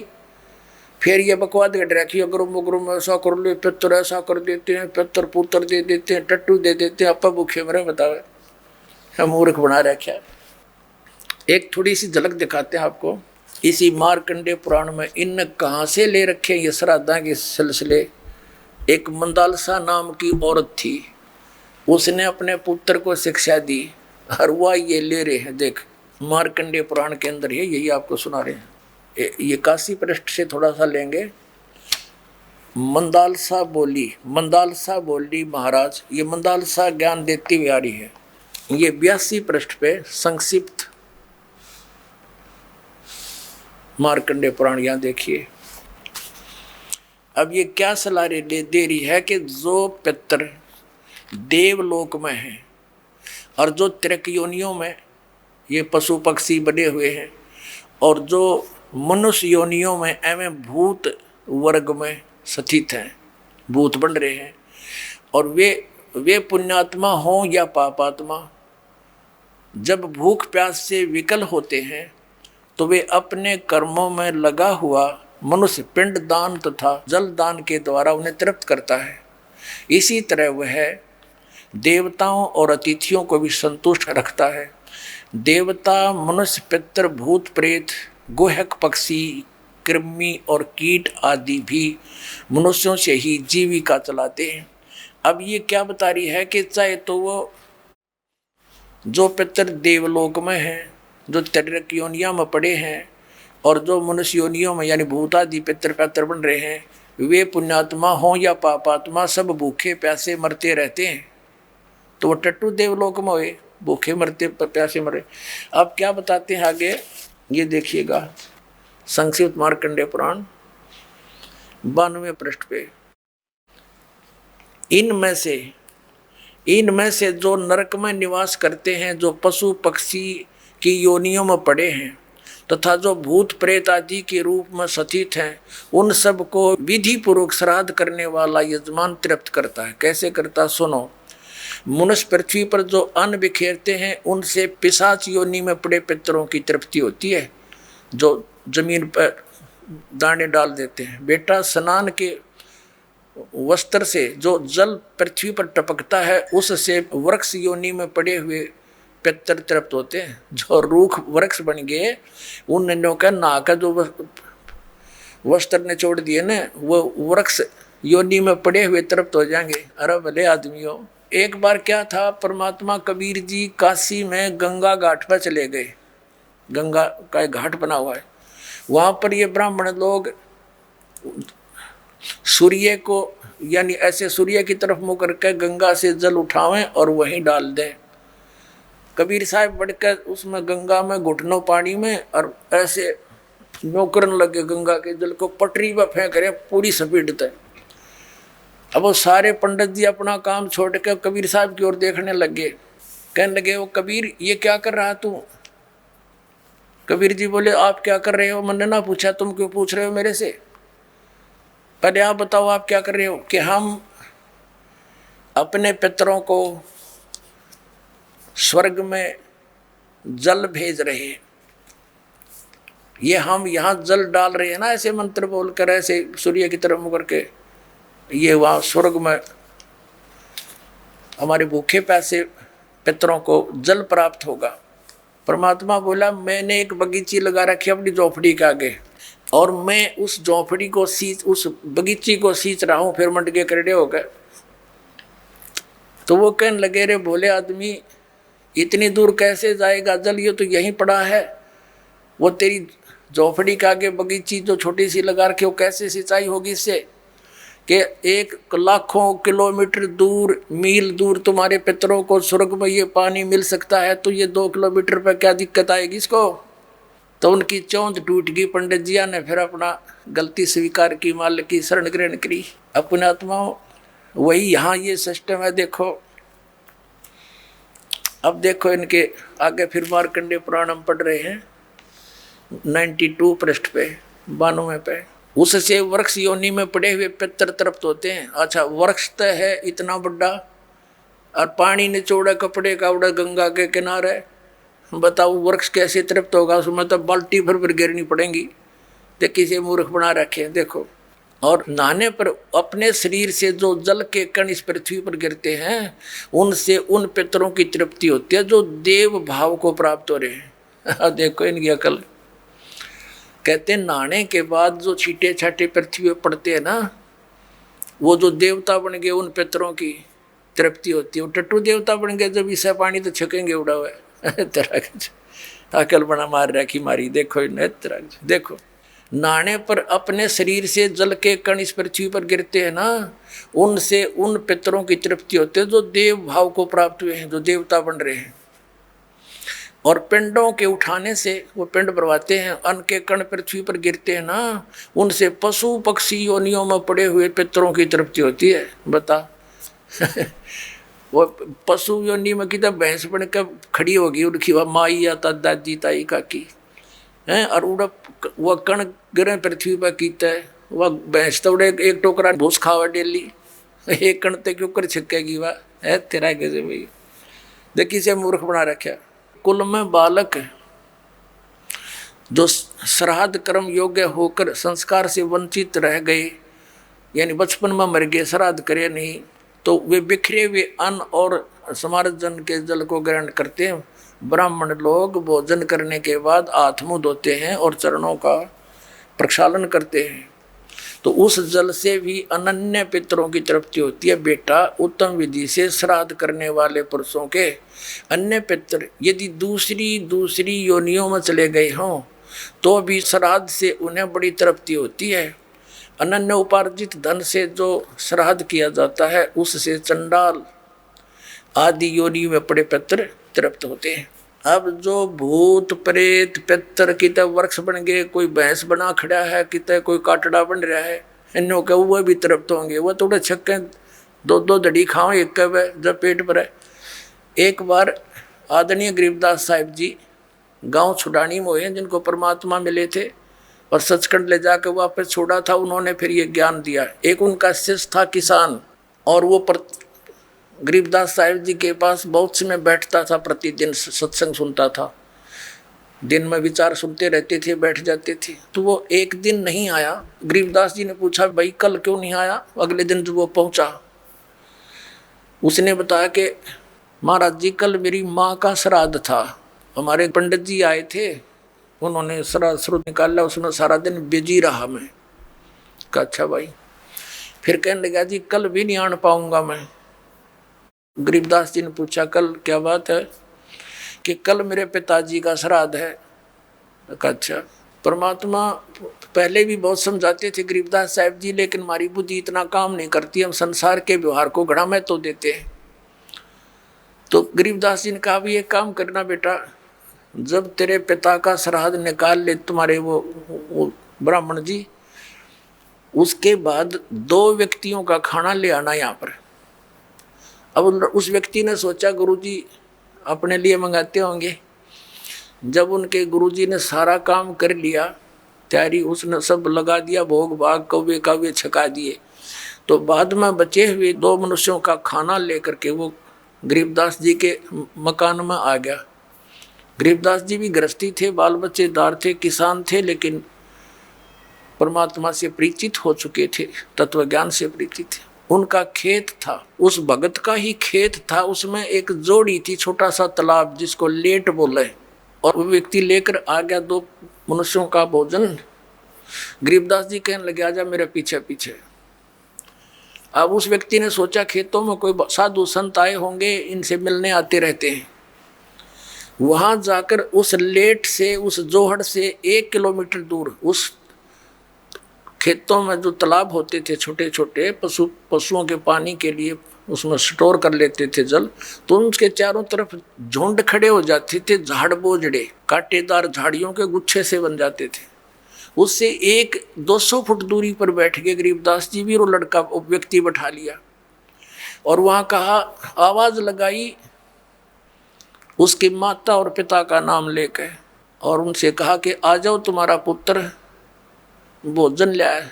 उसमें से एक गीदड़ और गीदड़ी निकल कर आए और वहाँ आकर खड़े हो गए और लीला थी गरीबदास साहिब जी की, और कहा, बेटा ये तेरी माँ, ये तेरा बाबू, ये तेरा पिताजी, इन्हें खिला भोजन। वो दर दिया खोल कर उसने।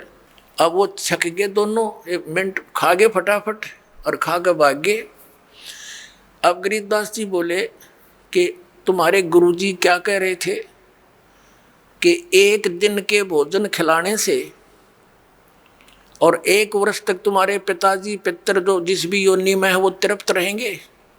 अखा जी ऐसे कह रहे थे, ये दोनों भूखे मरे थे, देख खा गए सारे ने, और भोगते ला के आए हो तुम्हें। अखा जी उस दिन पीछे कान पकड़ लिया कि जी बाढ़ में जाओ, या ये तो बकवास है सारी, तो छोड़ दी सारी वो लोकवेद और दंत कथा, मनमाना आचरण उस प्यारी आत्मा ने। तो पुण्यात्माओं, परमात्मा कहा करते थे कि तुम 1 दिन तो आहार करा देते हो, मान लीजिए तुम्हारी बात बड़ी करें, और तुम्हारे पिताजी या माताजी जब जीवित थे दिन में 2-2 बार तो पक्का रोटी खाते थे।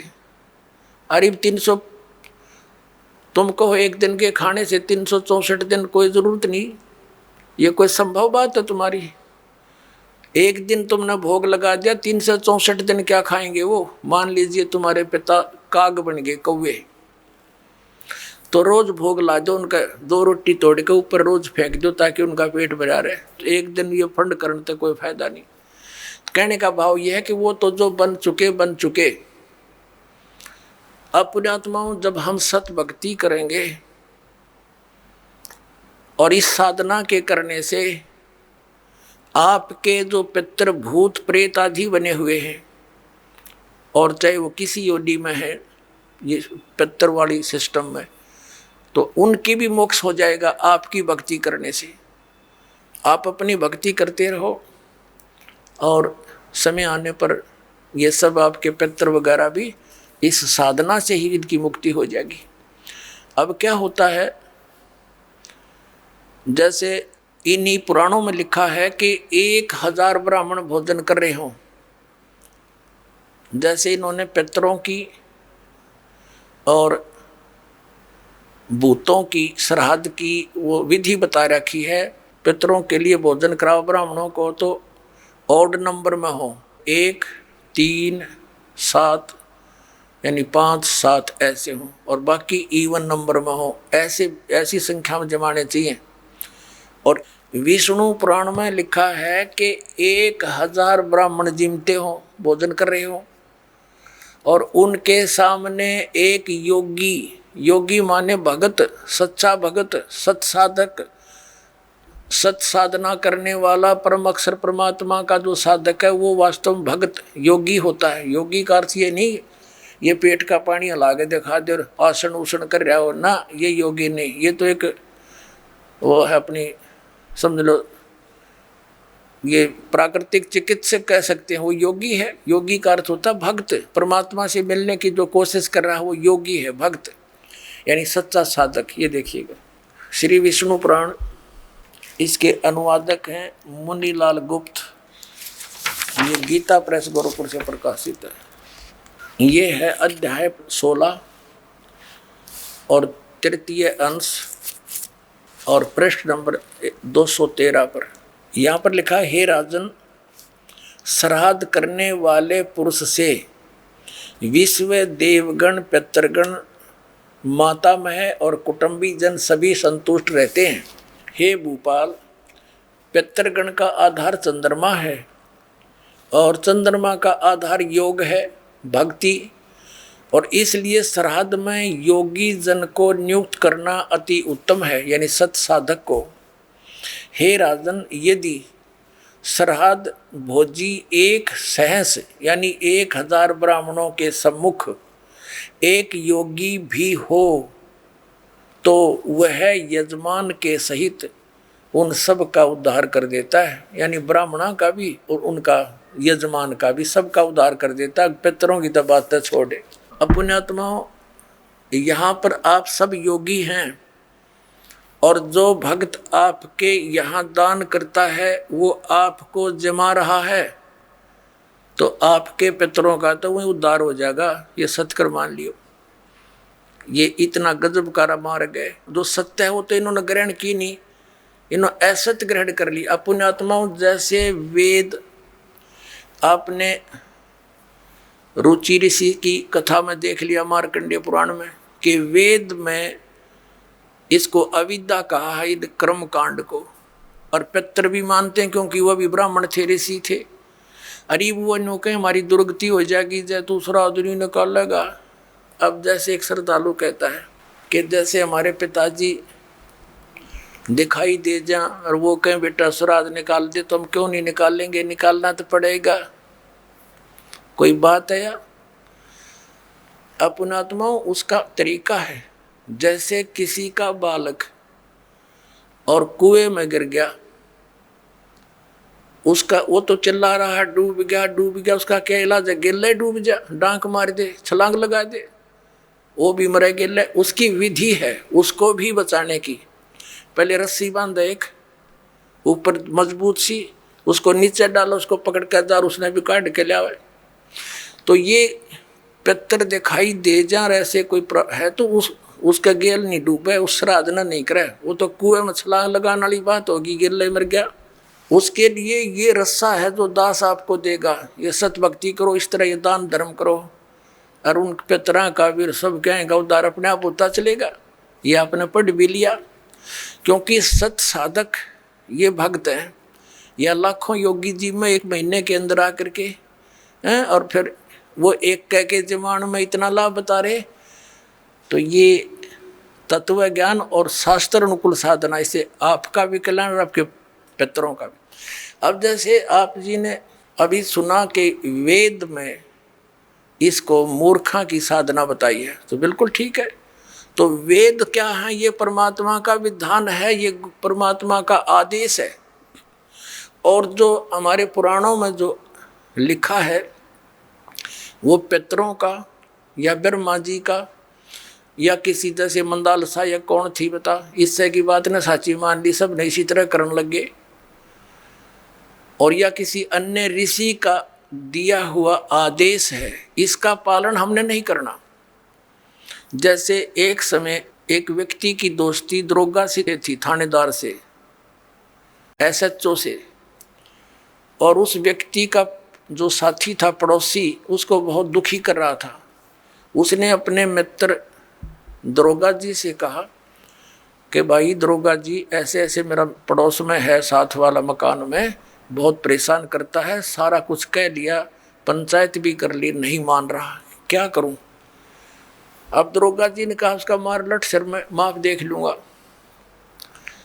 दरोगा जी की के आदेश न लेकर उसकी आज्ञा का पालन कर दिया। उसने ये सोच कर यो आप संभाल लेगा, उस अपने पड़ोसी के साथ झगड़ा ठान लिया। लट्ठम लट्ठा हो गया, उसका सिर में लठ लग गया, वो मर गया पड़ोसी। अब वो SHO वहाँ का प्रभारी था, वो लाया, उसी को पकड़कर हवालात में दे दिया, सजाए मौत होगी उसकी। अब राजा का विधान था किसी का लठ मारेगा और मर गया तो उसकी सजा होगी मौत। और वो विधान तोड़ दिया उस व्यक्ति ने, अपने मित्र एक अधिकारी की आज्ञा का पालन कर लिया, जिससे राजा का विधान टूट गया, वो दंडित हुआ।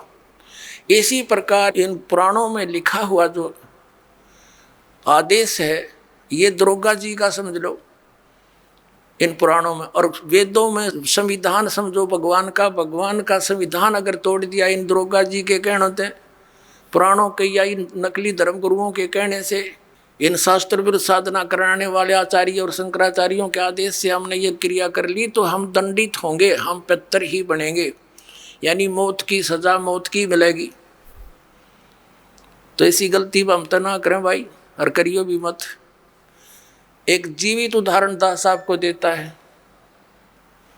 मेरे पूज्य गुरुदेव जी ब्राह्मण वर्ण में जन्मे थे।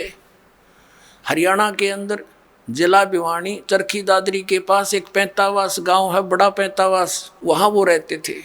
किसान का काम करते थे, वर्ण ब्राह्मण है। पुणात्माओं, ब्राह्मण कोई जाति विशेष नहीं। दास बहुत बार कहता है कि देखो ब्राह्मण बिदक जा कि ब्राह्मणों के विषय में कह रहे नहीं। और वो खेतों में, मेरे जो गुरुदेव थे ब्राह्मण वर्ण में जन्म था उनका, खेतों में गौवें चरा रहे थे अपने खेतों में। उसके पास पहले जंगल बहुत होते थे, वन बहुत होते थे। एक दिन उनकी भेंट हमारे दादा गुरुजी से होगी, यानी एक संत से। वो उससे प्रेरणा पाकर के घर से खिसकने की सोची और गुरुदेव का एड्रेस पूछ लिया। सब ज्ञान से परिचित होकर खेतों में शाम के समय गौवें चरा रहे थे और भी कुछ साथी पाली गवाले थे। तो उनको ये कह कर के मैं फ्रेश होकर आता हूँ, मैं देर हो जा तो तुम पशुओं ले चलना, मैं आप आ जाऊँगा। वो जंगल में चले गए गहरे। पालियों ने वो अपने गौवें गांव में ले आए।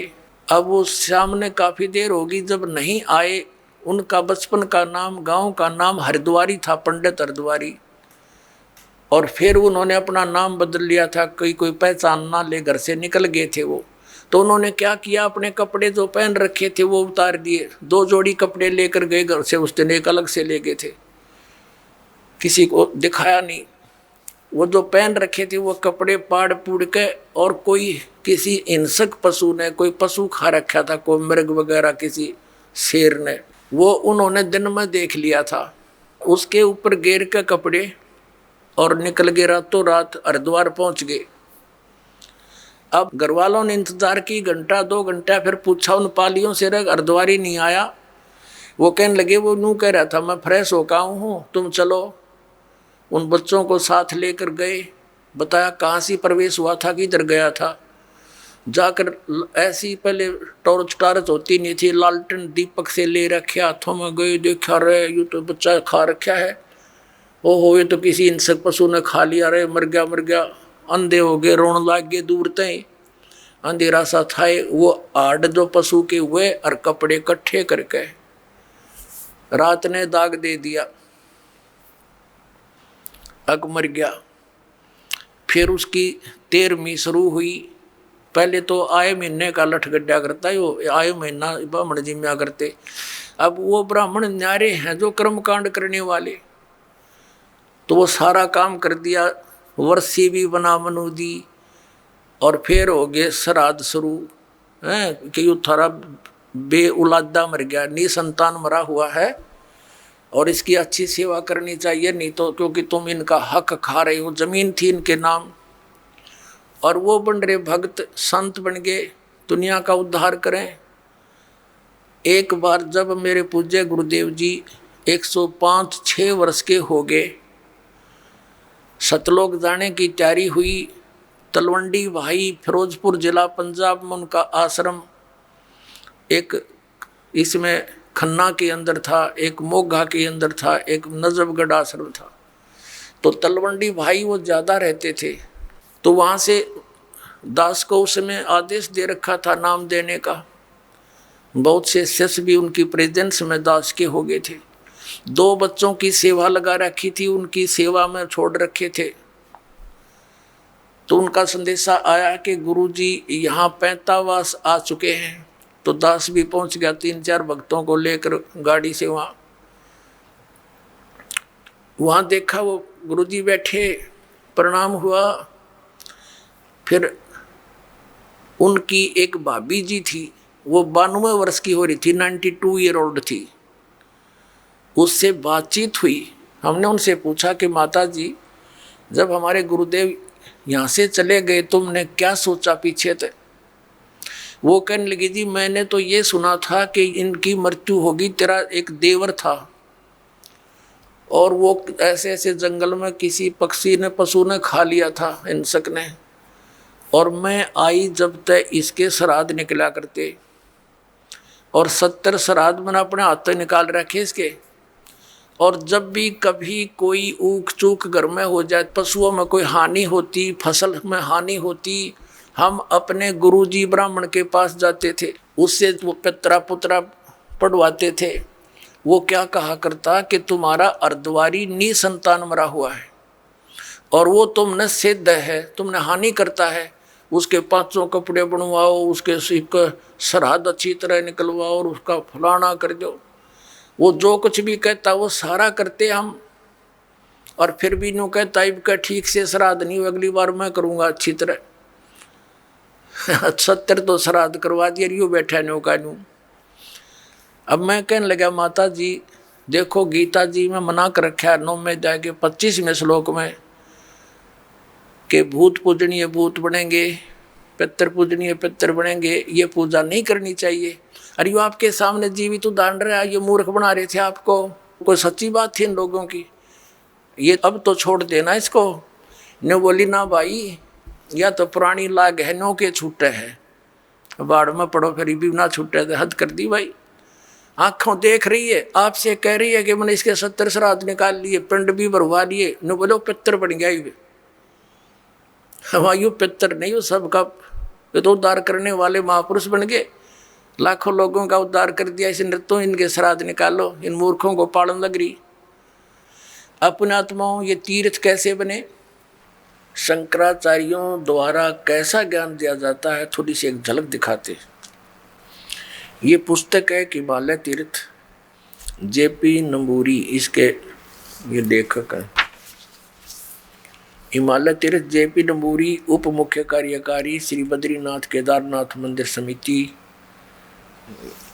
कोलकाता से प्रकाशित है।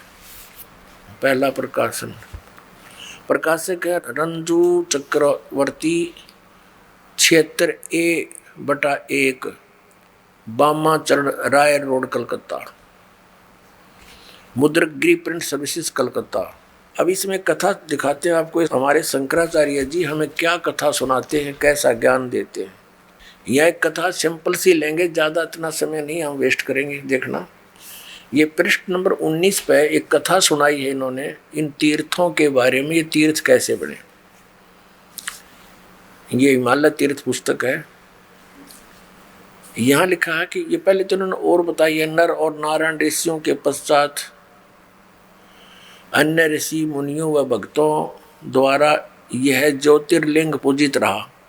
एक भगवान ने कोई किसी नर और नारायण नामक व्यक्तियों की पूजा से प्रसन्न होकर ज्योतिर्लिंग की स्थापना की, उसकी ये पूजा करते रहे। उसके पश्चात तत्पश्चात महाभारत काल में पांडवों द्वारा गोत्र हत्या अर्थात महाभारत युद्ध में अपने भाई बंधुओं आदि की हत्या के पाप से मुक्ति हेतु यहाँ पर देवादिदेव महादेव की आराधना की। अपना पाप नाश करने के लिए भगवान शंकर भगवान की पूजा की उन्होंने, ये पांडवों ने। इसी प्रसंग में पुराणों में एक कथा आती है, भगवान वेद व्यास जी की आज्ञा से पांडव केदार क्षेत्र में गए। भगवान महिष यानी भैंस का रूप धारण कर केदार अंचल में विचरण करने लगे। भगवान शंकर ने भैंस का रूप धारण किया और उस केदार अंचल में यानी उस क्षेत्र में घूमने लगे भैंस बनकर।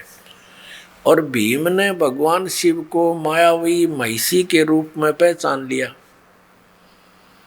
अभिनव कहे भीम ने वो पहचान लिया कि ये भगवान शिव है भैंस के रूप में, और वे ऐसा जानकर भगवान शिव महिष रूप में पृथ्वी में समा ही रहे थे कि महाबली भीम ने दौड़कर उनका पिछला भाग पकड़ लिया। पांडवों की भक्ति एवं विश्वास को देखकर भगवान शिव ने उन्हें साक्षात दर्शन दिए।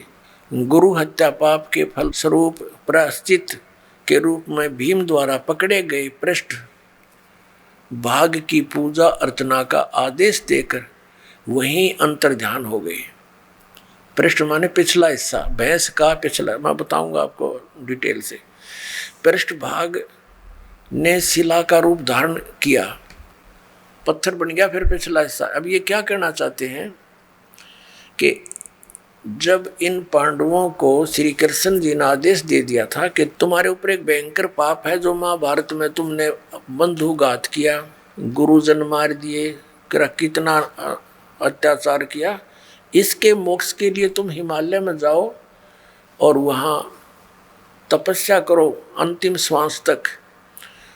तो क्या कहना चाह रहे हैं ये लेखक कि पांडव वहां पर अपना वो भक्ति कर रहे थे, तपस्या कर रहे थे, साधना कर रहे थे।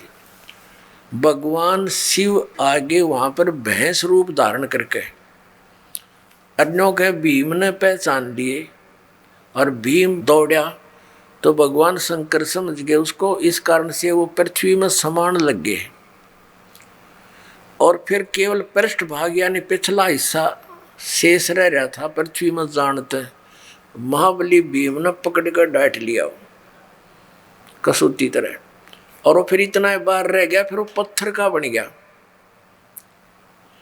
और कहते भगवान शिव वहां प्रकट हो गए। ये काल का छल है सारा, ये शिव रूप में प्रकट हो गया और उनको कह दिया कि तुम बस इसकी पूजा करो भैंस के पिछले हिस्से की, और टट्टी गोबर के स्थान की भीम पूजा करने ला दिए और वो बन गया तीर्थ स्थान। वो टट्टी पेशाब के पोर्शन का तुम इसकी पूजा करो और वो तीर्थ बन गया हमारा। क्या देखिए फिर पढ़िए, ये समझ में आओगा। भगवान वेद व्यास की आज्ञा से पांडव केदार क्षेत्र में आए। भगवान महिष यानी भैंस का रूप धारण कर केदार अंचल में विचरण करने लगे। भीम ने भगवान शिव की मायावी महिष के रूप में पहचान लिया, शिव को भैंस के रूप में पहचान लिया। वह ऐसा जानकर भगवान शिव महेश रूप में पृथ्वी में समा ही रहे थे कि महाबली भीम ने दौड़कर उनका पिछला भाग पकड़ दिया। पांडवों की भक्ति व एवं विश्वास को देखकर भगवान शिव ने उन्हें साक्षात दर्शन दिए और फिर गोत्र हत्यार गुरु हत्यार ये के फलस्वरूप प्रायश्चित के रूप में भीम द्वारा पकड़े गए पृष्ठभाग यानी पिछले हिस्से को की पूजा अर्चना का आदेश देकर वहीं अंतर ध्यान हो गए। पृष्ठभाग ने शिला का रूप धारण कर लिया, पत्थर बन गया वो पिछला हिस्सा, तो पांडवों द्वारा पूजित हुआ। पांडव लागे उसने टट्टी पेशाब के पोर्शन ने पूजन ये भगवान, ये थे हमारे शंकराचार्य जी का ज्ञान। ये देखो ये काल का जाल है सारा। आगे फिर जो भैंस रूप में भगवान शिव थे कहते हैं वो पृथ्वी में समा गए, समाने लगे तो पिछला हिस्सा तो भीम ने पकड़ दिया, वो उड़े डट गया। अब आगे कौन कौन से पैर कहाँ गए, मुंह कित निकला जाकर उसका, ये देखियो। ये 19 पृष्ठ पे पढ़ रहे हैं हिमालय तीर्थ के। यहाँ आ गया पृष्ठ भाग जो है निशिला का रूप धारण कर लिया और पांडवों द्वारा पूजित हुआ। पांडव उसकी पूजा करने लगे, फिर पूछड़ की, और तब से आज तक पूजित है। आज तक उससे की पूजा पर लग रहे हैं भक्त। महिष का अगर भाग नेपाल में जाकर प्रकट हुआ और जो पशुपति नाथ के नाम से विख्यात हुआ।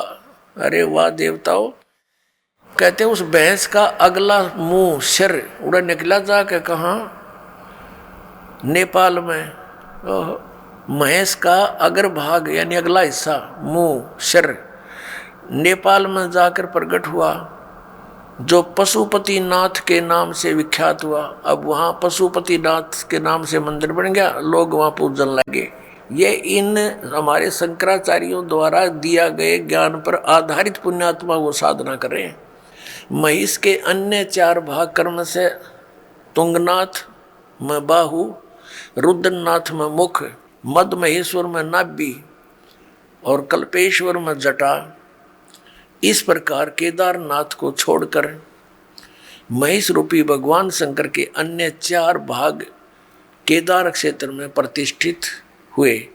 केदारनाथ सहित ये स्थान पंच केदार नाम से विख्यात है। अब देखो नेपाल में पहुंच गया अगर भाग, महिष का अगर भाग नेपाल में अगला हिस्सा, और बाकी ये सारे भारत में रह गए। और वो नेपाल में जो पशुपति नाथ की पूजा होती है वह ऐसे इनके बनाए हुए ये अपना विधान है। देखो पुण्यात्माओं, हमने वो साधना करनी है जो हमारे पवित्र वेदों और पवित्र गीता में लिखी है। हम ये नहीं कहते कि ऐसा ना हुआ होगा। भक्ति मार्ग में कोई भी चीज असंभव नहीं होती, क्योंकि ये काल भगवान 1000 कला का भगवान है, सहस्र कला का और सहस्र भुजा का। तो ये भी बहुत प्रबल है, बहुत शक्ति युक्त है, सिद्धियां हैं इसके अंदर। ये कुछ भी कर सकता है इस प्रकार के भ्रमित करने के लिए। तो हम ये नहीं कहते कि ऐसा नहीं हुआ होगा, ये फिर ये तो यादगार रहेगी। हमने पूजा वही करनी है जो हमारे सदग्रंथ बताते हैं। तो पुण्यात्माओं, परमात्मा कहा करते पर भी लेन जात है दुनिया, हमारा ज्ञान किने न सुनिया। अब पुण्यात्माओं, ये तीर्थ कैसे बने? अब जैसे अमरनाथ धाम है, ये कैसे बना? पार्वती माता को भगवान शंकर जी ने उस स्थान पर एक सूखे वृक्ष के नीचे एकांत स्थान देखकर ये मंत्र दिया था। प्रथम मंत्र जो दास साहब को देता है, इसको मोक्ष मंत्र बोलते हैं। ये जितना मोक्ष कर सकता है। तो पार्वती जी को जहाँ वो उपदेश प्राप्त हुआ, शंकर भगवान ने वो मंत्र उनको दिया, ये अमर मंत्र, तो उनके लिए, उस पार्वती माता के लिए वो अमर धाम है, आप और हमारे लिए नहीं। अब जैसे ये तीर्थ और ये अमर धाम कैसे, जैसे आप जिसको यहाँ बरवाला में ये मंत्र मिला, उसके लिए तो ये बरवाला है अमर धाम, और यहाँ बरवाला में ये दास हो नहीं, और यहाँ कोई भी नहीं हो, और यूँ खाली पड़ा हुआ आश्रम। अब जैसे किसी ने क्रोथा आश्रम में नाम लिया था, उसके लिए क्रोथा है अमरनाथ। अब वहाँ कोई भी को नहीं, ये दास यहाँ पर बैठा तो उस क्रोथा में माथा टेकने तो लाभ ना हुआ है। ये तो इस दास के वचन यहाँ सुनेंगे, सत्संग सुनेंगे, आशीर्वाद पाओगे तो यहीं लाभ होगा उसे।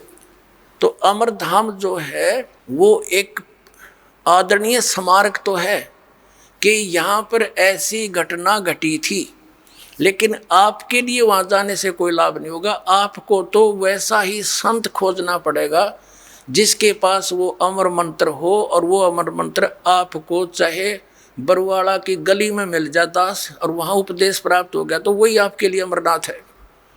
उस मंत्र से मोक्ष होगा, उस स्थान से नहीं। अपने आत्माओं, जैसे तीर्थ कैसे बने, इसमें बहुत से प्रमाण हैं कि एक ऋषि था, उसने वहाँ बैठ कर साधना की और उसने मोक्ष प्राप्त किया। अपने आत्माओं, जैसे एक हमाम दस्ता होता है सामग्री कुटन का, दवाई दुई कुटन का, लोहे का मुसल सा वो 1.5 फुट का, और 2 फुट का, वो 1.5 फुट का, 1 फुट का ऊंचा, 9 इंच चौड़ा होता है। वो किसी का पड़ोसी ने मांग लिया, और उसने उसमें कुछ सामग्री गुट्टी अवन की, और वो वापस दे गया मांझ धो के कति साफ करके, उनको लौटा गया जिसका था। उनको रात्रि के समय जब वो सोने लगे तो महक आ रही थी। उन्होंने देखा ये महक कहाँ से आ रही है, देखते देखते देखा ये तो इस हमाम दस्ते में से आ रही है। तो उन्हें देखा हो इसको तो पड़ोसी ले गया था मांग के, उसने कोई सामग्री कूटी है। अब पुण्यात्मा उसने सारी सामग्री निकाल ली, कति साफ करके वापस लौटा दिया, और फिर भी महक आ रही है। वो सामग्री जो उसमें कूटी थी वो अलग वस्तु है, तो वो महक जो उसके अंदर आवे थी थोड़ी बहुत हमाम दस्ते में 1 दिन के बाद खत्म होगी। अब ये तीर्थ एक हमाम दस्ता समझो, और जैसे उस ऋषि ने उसमें सामग्री कूटी, यानी वो साधना वहाँ बैठकर की, वो सारी कमाई लेकर अपने उस धाम को चला गया जहाँ उसने उस साधना से जाना था। वो तीर्थ तो एक हमाम दस्ता है, उड़े 1-2 महीने 1-2 साल उसमें महक सी आवे, क्योंकि जहाँ संत ने साधना की होती है कुछ देर राहत मिलती है, लेकिन वो सामग्री वाला काम नहीं हो सकता।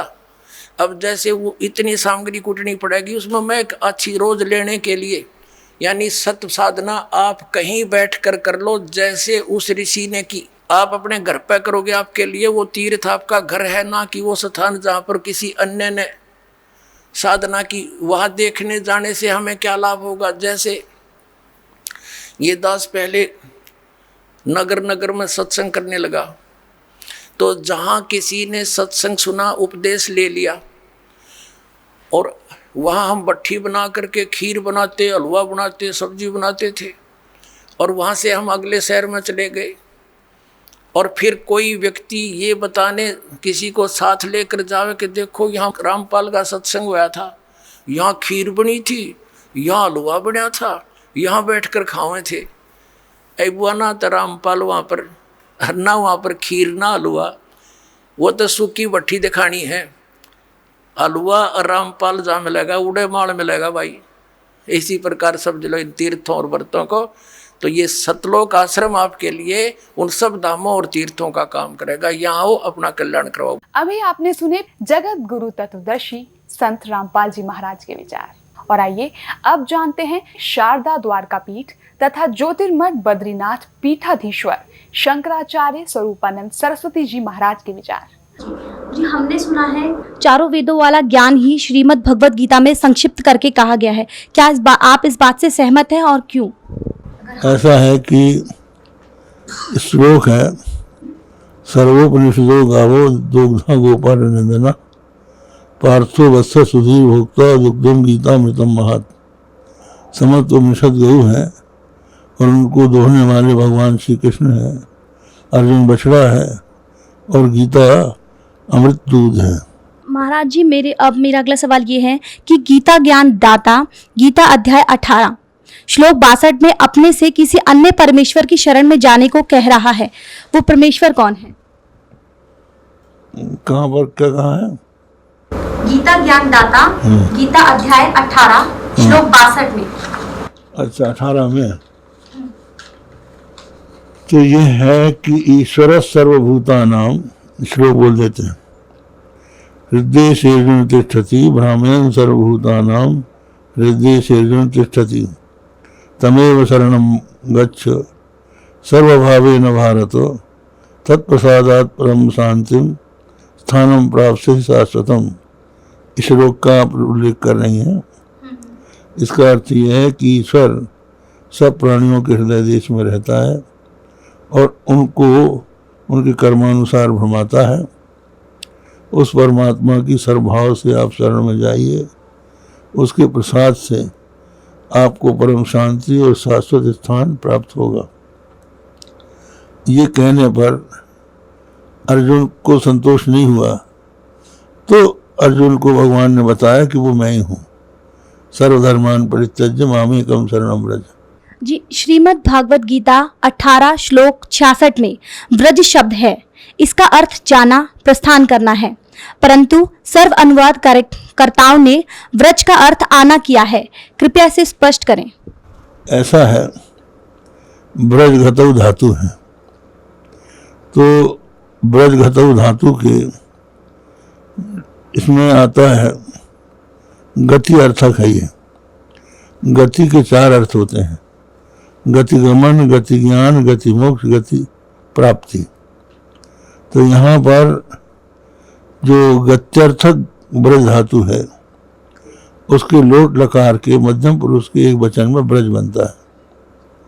तो ब्रज का अर्थ है अवगच्छ, अर्थात मुझको जान।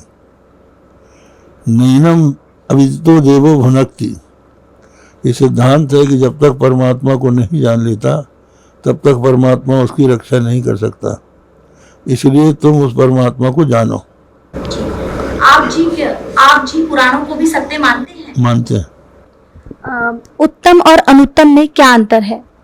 उत्तम कहते हैं जो श्रेष्ठ हो और अनुत्तम उसको कहते हैं जिससे श्रेष्ठ कोई ना हो। गीता अध्याय 7 श्लोक 18 में गीता बोलने वाला भगवान अपनी साधना को अनुत्तम क्यों कह रहे हैं? इसलिए कह रहे हैं कि उनकी साधना वेद प्रतिपाद्य है, तो वेद के अनुसार साधना करना सर्वश्रेष्ठ है, उससे श्रेष्ठ कोई नहीं। हमने सुना है ब्रह्मा जी रजगुण, विष्णु जी सद्गुण और शिव जी तम गुण हैं। क्या आप इससे सहमत हैं? ऐसा है कि एक ही परमात्मा है। ये 3 गुणों के अनुसार रजोगुण को लेकर ब्रह्मा बन जाते हैं, सतगुण को लेकर विष्णु बन जाते हैं और संहार के लिए तमोगुण लेकर शिव बन जाते हैं। अभी आपने सुने शारदा द्वारकापीठ तथा ज्योतिर्मठ बद्रीनाथ पीठाधीश्वर शंकराचार्य स्वरूपानंद सरस्वती जी महाराज के विचार। और आइए अब जानते हैं पुरी पीठाधीश्वर शंकराचार्य स्वामी श्री निश्चलानंद सरस्वती जी महाराज के विचार। तो शंकराचार्य जी, हमने सुना है कि चारों वेद वाला ज्ञान ही श्रीमद् भगवत गीता में संक्षिप्त करके कहा गया है, क्या आप सहमत हैं? तो महाभारत में ही लिखा है, सर्वोपनिषदो गावो दुग्धा गोपाल नंदना। वेदों का तात्पर्य, वेदों का जो शिरोभाग उपनिषद है उसमें सन्निहित है। उपनिषदों का मंथन करके श्रीमद् भगवत गीता की अभिव्यक्ति हुई है। तो शंकराचार्य जी गीता ज्ञानदाता गीता अध्याय 18 श्लोक 62 में अपने से अन्य किस परमेश्वर की शरण में जाने को कह रहे हैं? अंतर्यामी के लिए शरणागति स्वीकार करने की बात कही गई। उन्होंने कहा, भगवान श्री कृष्ण ने, तमेव शरणम गच्छ सर्वभावेन भारत। इसका अर्थ क्या होता है? जो अंतर्यामी परमात्मा हैं, सबके नियामक हैं, प्रेरक हैं, हमारे आपके हृदय में भी जो विद्यमान हैं। बृहदारण्यक उपनिषद में पृथ्वी, पानी, प्रकाश, पवन, आकाश में भी रहकर उसका जो नियमन करते हैं, प्रत्येक व्यक्ति के शरीर, इंद्रिय, प्राण, अंतःकरण के जो नियामक हैं, उस अंतर्यामी की शरणागति स्वीकार करने की बात भगवान ने कही। माम एकम शरणम व्रजा। वह जो अंतर्यामी पर ब्रह्म परमात्मा तत्व है, सर्वेश्वर है, वही तुम्हारे सामने मैं श्री कृष्ण के रूप में प्रस्तुत हूँ। तो अपने से पृथक के प्रति नहीं भेजा, जिस अंतर्यामी के प्रति अर्जुन को कहा कि प्रपन्न हो जाओ, शरणागति हो प्राप्त करो। अंत में कहा कि उस अंतर्यामी का मूर्त रूप श्री कृष्ण में तुम्हारे सम्मुख हूँ। माम एकम शरणम व्रजा भी कहा। उस अंतर्यामी का और श्री कृष्ण ने अपना एकत्व भी स्थापित किया है। श्रीमद् भगवत गीता अध्याय 18 श्लोक 66 में व्रज शब्द है। इसका अर्थ जाना, प्रस्थान करना है, परंतु सर्व अनुवादकर्ताओं ने व्रज का अर्थ आना किया है। कृपया स्पष्ट करने का प्रयत्न करें। प्रश्न जिन्होंने बनाया है उन्होंने अपने स्तर से बताया कि सभी अनुवाद करने वालों ने ज्ञान के अतिरिक्त अर्थ किया है। ऐसी बात नहीं है।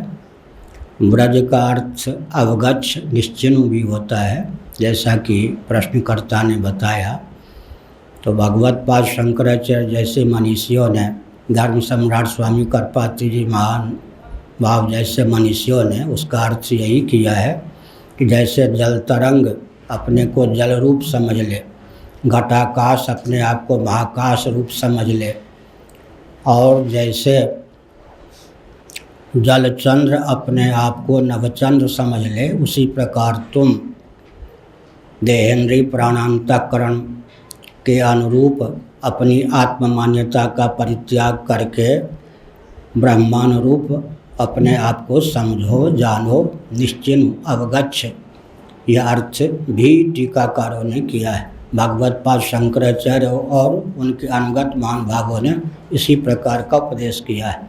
लेकिन जो श्री वैष्णवाचार्य इत्यादि हैं, उन्होंने अपने स्तर से, अपने प्रस्थान के अनुसार उस प्रकार का भी अर्थ किया है जिसका चित्रण प्रश्नकर्ता ने किया है। तो शंकराचार्य जी, उत्तम और अनुत्तम में क्या अंतर है?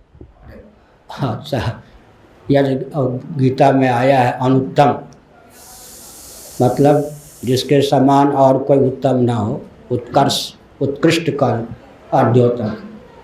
तो शंकराचार्य जी गीता के अध्याय 7 में और श्लोक 18 में गीता बोलने वाले श्री भगवान अपनी साधना को अनुत्तम क्यों कह रहे हैं? अनुत्तम का अर्थ होता है सर्वोत्तम, सर्वोत्कृष्ट।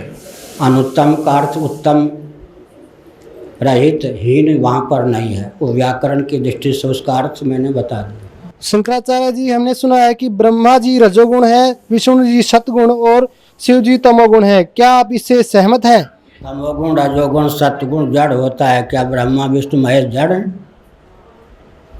आपने गलत सुना है। जिसने प्रश्न तैयार किया उसको जानकारी बहुत अधूरी है। वस्तुस्थिति यह है कि रजोगुण के नियामक ब्रह्मा जी और तमोगुण के नियामक शिव हैं। और सत्व गुण के नियामक विष्णु हैं।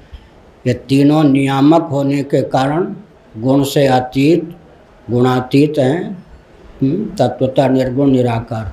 ये तीनों न रजोगुणी हैं, न तमोगुणी हैं, न सात्विक हैं। ये तो तीनों इन गुणों से अतीत हैं, गुणों के नियामक हैं। इसीलिए सत्वम रजस्तम इति गुणाः प्रकृति संभवा निबधनन्ति महाबाहो देहे देहिनम अव्ययम। ये तीनों गुण बंधन में हेतु हैं। ब्रह्मा विष्णु महेश बंधन से मुक्त करने वाले उपास्य आराध्य देव हैं। ये न तमोगुणी है, न रजोगुणी, न सत्वगुणी, गुणों के नियामक। अभी आपने सुने आदरणीय पुरी पीठाधीश्वर शंकराचार्य स्वामी श्री निश्चलानंद सरस्वती जी महाराज के विचार। और आइए अब जानते हैं आदरणीय श्री माधवाचार्य महाराज जी के विचार। हमने सुना है कि चारों वेद वाला ज्ञान ही श्रीमद् भागवत गीता में संक्षिप्त करके कहा गया है। हाँ, सबका साथ साथ कहा गया है वहाँ, सभी चारों वेदों में साथ कहा गया। गीता ज्ञान दाता तथा गीता अध्याय 18 श्लोक 62 में अपने से अन्य किस परमेश्वर की शरण में जाने को कह रहा है। तो अपने से अन्य ही होता है। वहाँ जो उपासना में जहाँ देवता की उपासना होती है वो अपने से अन्य होता है, तो उसके उनके शरण में जाने की बात ठीक तो है। क्या आप जी पुराणों को सत्य मानते हैं? सत्य ही है, पुराण नहीं होता, वेदों का अर्थ नहीं लगता, पुराण सबका सत्य है। उत्तम और अनुत्तम में क्या अंतर है, क्या अंतर लगता है आपको? उत्तम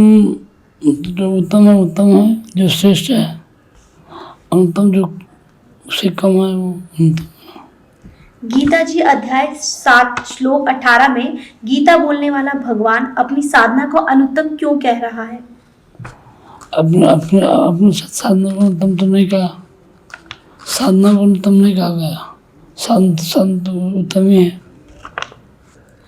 हमने सुना है कि ब्रह्मा जी रजगुण हैं, विष्णु जी सद्गुण हैं और शिव जी तम गुण हैं। क्या आप इससे सहमत हैं? ऐसा है, रजोगुण तमोगुण सतोगुण ये तीनों देवता एक रजोगुण की सृष्टि करते हैं ब्रह्मा जी, और पालन करते हैं भगवान विष्णु को सतोगुण, और श्रृंगार करते हैं भगवान रुद्र वो तमोगुण। अभी आपने सुने आदरणीय श्री माधवाचार्य महाराज के विचार। और आइए अब जानते हैं श्रृंगेरी पीठाधीश्वर श्री भारती तीर्थ जी महाराज के विचार। हमने सुना है कि चारों वेदों वाला ज्ञान ही श्री भगवत गीता में संक्षिप्त करके कहा गया है। क्या आप इससे सहमत हैं? हाँ ठीक, गीता तो उपनिषदों का सारभूत है। क्या आप पुराणों को भी सत्य मानते हैं? नहीं, पुराण सत्य है। पुराण को हम कैसा असत्य माने? हमारे लिए पुराण सत्य ही है। उत्तम और अनुत्तम में क्या अंतर है? जो उत्तम है वो तो हमेशा सच्चे चरित्र वाला होता है, सत चरित्र वाला होता है। अनुत्तम जो है उससे विपरीत होता है अनुत्तम, जिसका चरित्र सही नहीं वही अनुत्तम है। गीता जी अध्याय 7 श्लोक 18 में गीता बोलने वाला भगवान अपनी साधना को अनुत्तम क्यों कह रहा है? अपनी साधना अनुत्तम शब्द का अर्थ आप समझे नहीं। वहाँ अनुत्तम शब्द का अर्थ है जिससे उत्तम नहीं हो वो। सामान्य रूप से अनुत्तम शब्द का अर्थ है उत्तम से भिन्न। वहाँ का अनुत्तम शब्द का अर्थ है जिससे उत्तम और कोई नहीं हो वो है। इसलिए वहाँ अनुत्तम शब्द का अर्थ है सर्वोत्कृष्ट। गीता ज्ञानदाता गीता अध्याय 18 श्लोक 62 में अपने से अन्य किस परमेश्वर की शरण में जाने के लिए कह रहा है? अपने से अन्य कोई नहीं, भगवान वहाँ तो कहा, लेकिन भगवान ने कहा मत्तः परतरम नान्यत् किंचिदस्ति धनंजय, मुझसे परे और कुछ भी नहीं, ऐसे कहा थे ना। इसीलिए वो ईश्वर भी वही भगवान ही है। श्रीमद् भगवत गीता अध्याय 18 श्लोक के 66 में ब्रज शब्द है, ब्रज शब्द है जी। इसका अर्थ जाना अर्थात प्रस्थान करना है, परंतु अनुवादकर्ताओं ने ब्रज का अर्थ आना किया है। कृपया स्पष्ट करें। ब्रज का जाना प्रस्थान करना वो तो मामूली अर्थ है, लेकिन संस्कृत के कुछ पदों को वहाँ के संदर्भानुसार अर्थ करना पड़ता है। इसलिए वहाँ के संदर्भानुसार ब्रज इसका अर्थ जो अनुवाद को ने किया है शरण में आओ, वही तो सही है। हमने सुना है कि ब्रह्मा ही रजगुण है, विष्णु जी सद्गुण है और शिव जी तमगुण है। क्या आप इससे सहमत हैं? ठीक है, वो शास्त्र में वैसा ही है। अभी आपने सुने पवित्र हिंदू धर्म के आदरणीय सर्वशीर्ष शंकराचार्य के विचार, और आइए अब जानते हैं जगत गुरु तत्वदर्शी संत रामपाल जी महाराज के विचार।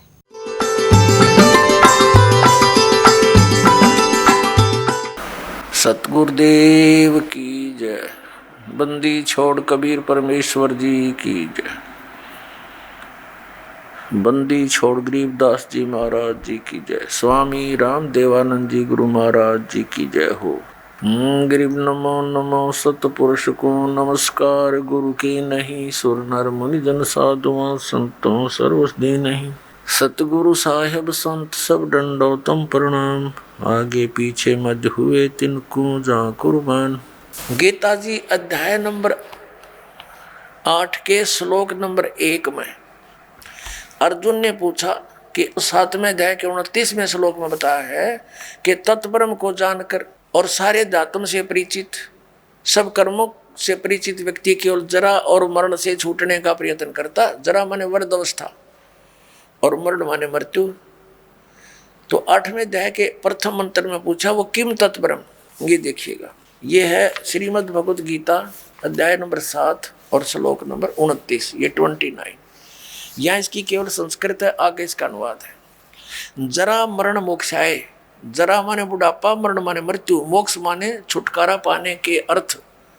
माम आश्रित यतंती ये ते ब्रह्म तत्विदु कृष्णम अध्यात्म कर्म च अखिलम। इसका अर्थ है कि माम आश्रित, मैंने जो तुझे बताया है इस ज्ञान को आश्रित जो कर लेगा, तत्वदर्शी संतों को खोज लेता है, वह जरा मरण के मोक्ष के लिए ही यतंती प्रयत्न करते हैं। वे तत्परम को जानते हैं और सारे अध्यात्म ज्ञान को और सब कर्मों से परिचित हैं। जो केवल जरा और मरण से छूटने का ही प्रयत्न करते हैं, वे उस तत्परम से और सारे अध्यात्म ज्ञान से और सब कर्मों से परिचित हैं। देखिए अब 7वें अध्याय का 29वां श्लोक हम गीता जी का पढ़ रहे हैं।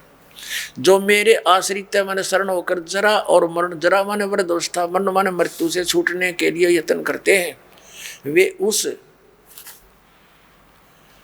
ब्रह्म को और संपूर्ण अध्यात्म को, ये देखो उस तत् ब्रह्म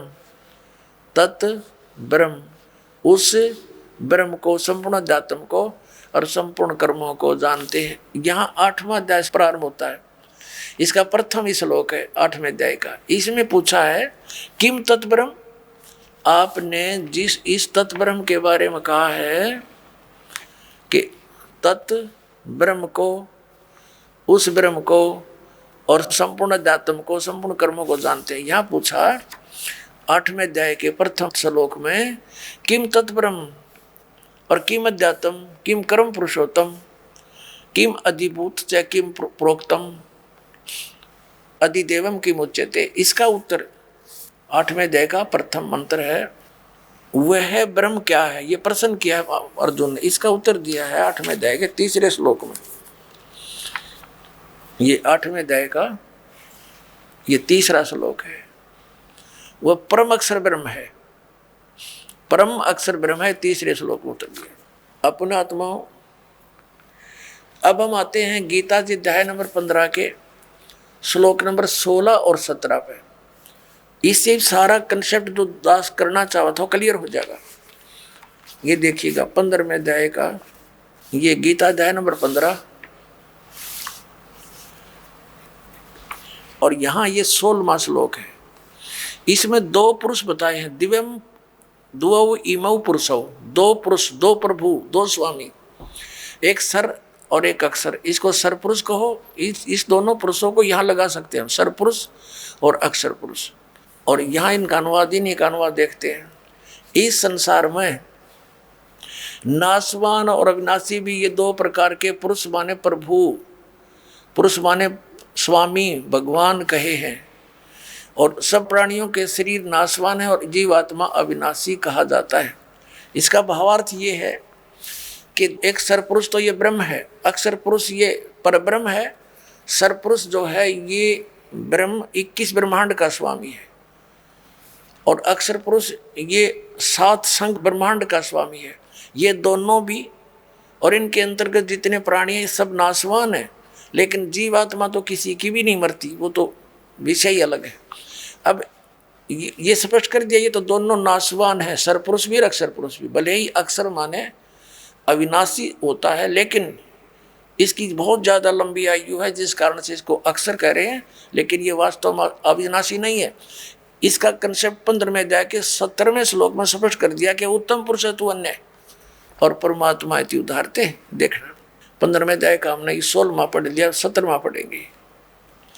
उत्तम पुरुष तू अन्य परमात्मा इति उदाहरते, यह लोग तरम आविष्य विभर्ति अवय ईश्वर है। उत्तम पुरुष यानी श्रेष्ठ परमात्मा तो इन दोनों से कोई अलग है। 2 पुरुष 16वें में कहे उनसे अन्य है, और जो तीनों लोकों में प्रवेश करके सबका धारण पोषण करता है। अविनाशी परमेश्वर परमात्मा इस प्रकार कहा गया है।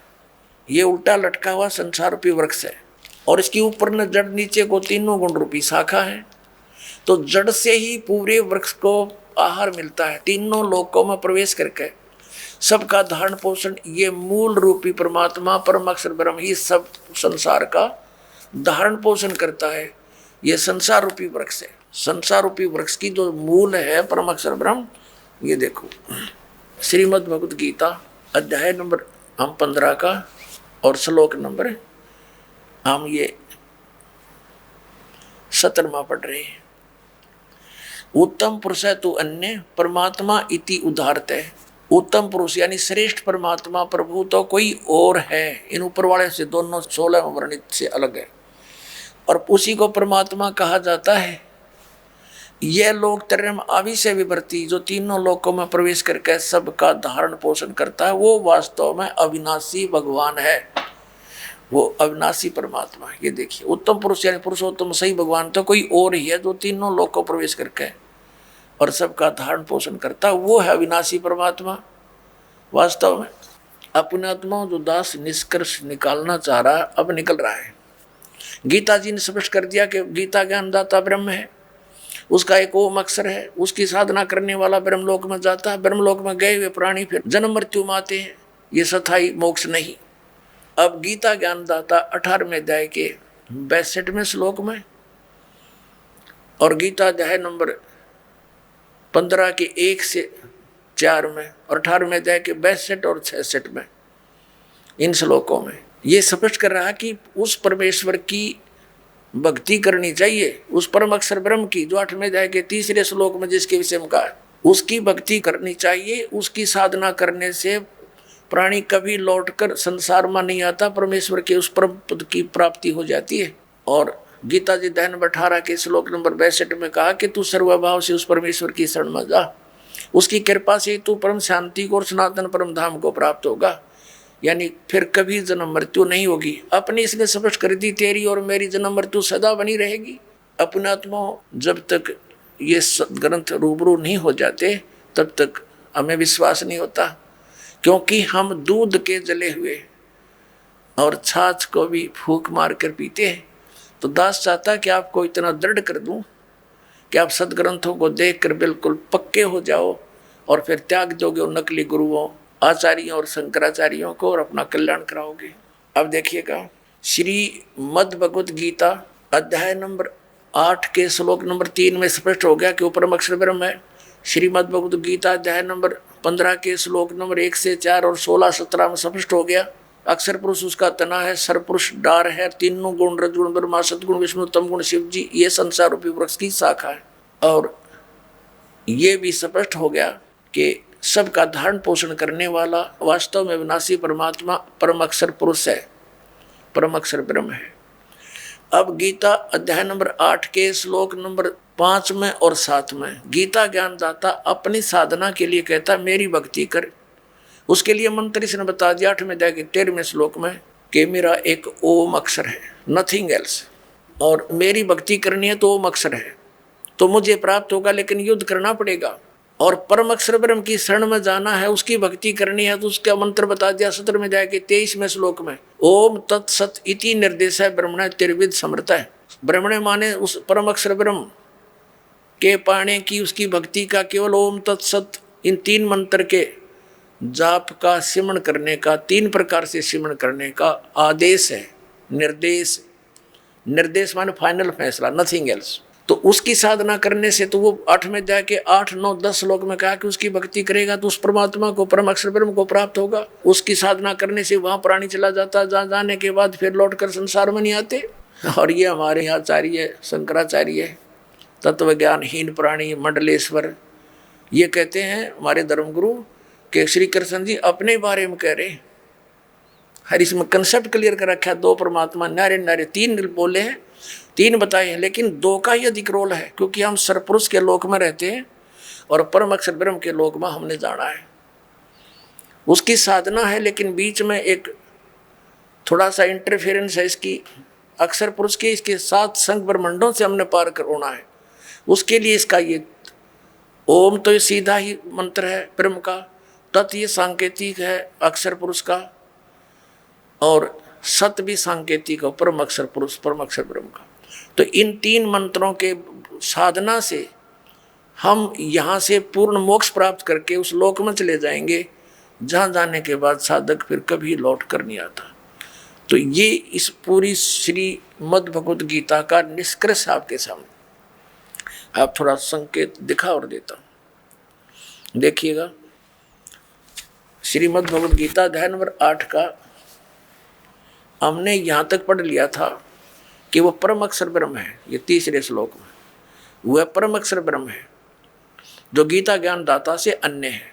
और यहाँ गीता ज्ञान दाता कहता है 8वें अध्याय के 5वें श्लोक में कि जो पुरुष अंत काल में मुझे ही स्मरण करता हुआ शरीर त्याग कर जाता है वह साक्षात मेरे रूप को प्राप्त होता है। साक्षात रूप नहीं, मद भावम याति, मेरे वाले भाव को प्राप्त होता है, इसमें कोई संशय नहीं। अब 7वें श्लोक में क्या कहा 8वें अध्याय के में, 8वें अध्याय के गीता जी और 7वें में क्या कहा कि इसलिए अर्जुन तू सब समय में मेरा स्मरण कर और युद्ध भी कर। युद्ध तक करना पड़ेगा मेरी शरण में रहेगा तो, और मुझ में अर्पण किए हुए मन बुद्धि से युक्त होकर निसंदेह मुझे ही प्राप्त होगा। अब 8वें में और 9वें में ये स्पष्ट कर दिया है। 8वें में गीता अध्याय नंबर 8 का श्लोक नंबर 8 हम पढ़ रहे हैं। हे पार्थ, यह नियम है परमेश्वर के अभ्यास योग युक्तेन, उस 3 मंत्र के जाप का अभ्यास करने वाला दूसरी ओर न जाने वाले चित्त से निरंतर चिंतन करता हुआ मनुष्य परम दिव्यम पुरुष याति, उस परम अक्षर ब्रह्म को प्राप्त होता है। परम प्रकाश रूप दिव्य पुरुष को अर्थात परमेश्वर को ही प्राप्त होता है जो गीता ज्ञान दाता से अन्य है। ये अब 9वें में यह कंसेप्ट भी क्लियर किया है कव्यम।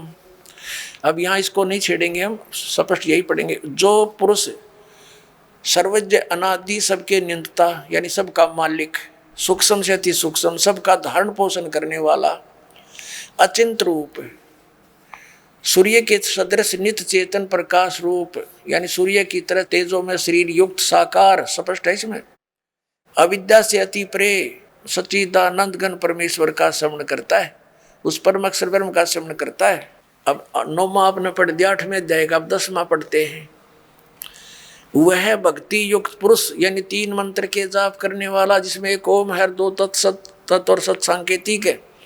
वह भक्ति युक्त पुरुष अंत काल में योग बल से, योग माने साधना भक्ति की शक्ति से, भ्रकुटी के मध्य में प्राणों को अच्छी प्रकार स्थापित करके फिर निश्चल मन से स्मरण करता हुआ उस दिव्य रूप परम पुरुष परमात्मा को ही प्राप्त होता है। यानी गीता ज्ञान दाता से अन्य है वो परम अक्षर ब्रह्म, उसकी साधना करने वाला उसको प्राप्त होता है। अपनात्माओं, अब यहाँ तक त्रिकुटी पर जाने से पहले जो नीचे के मंत्रों की कमाई हम यहाँ इनको संभलवा देंगे।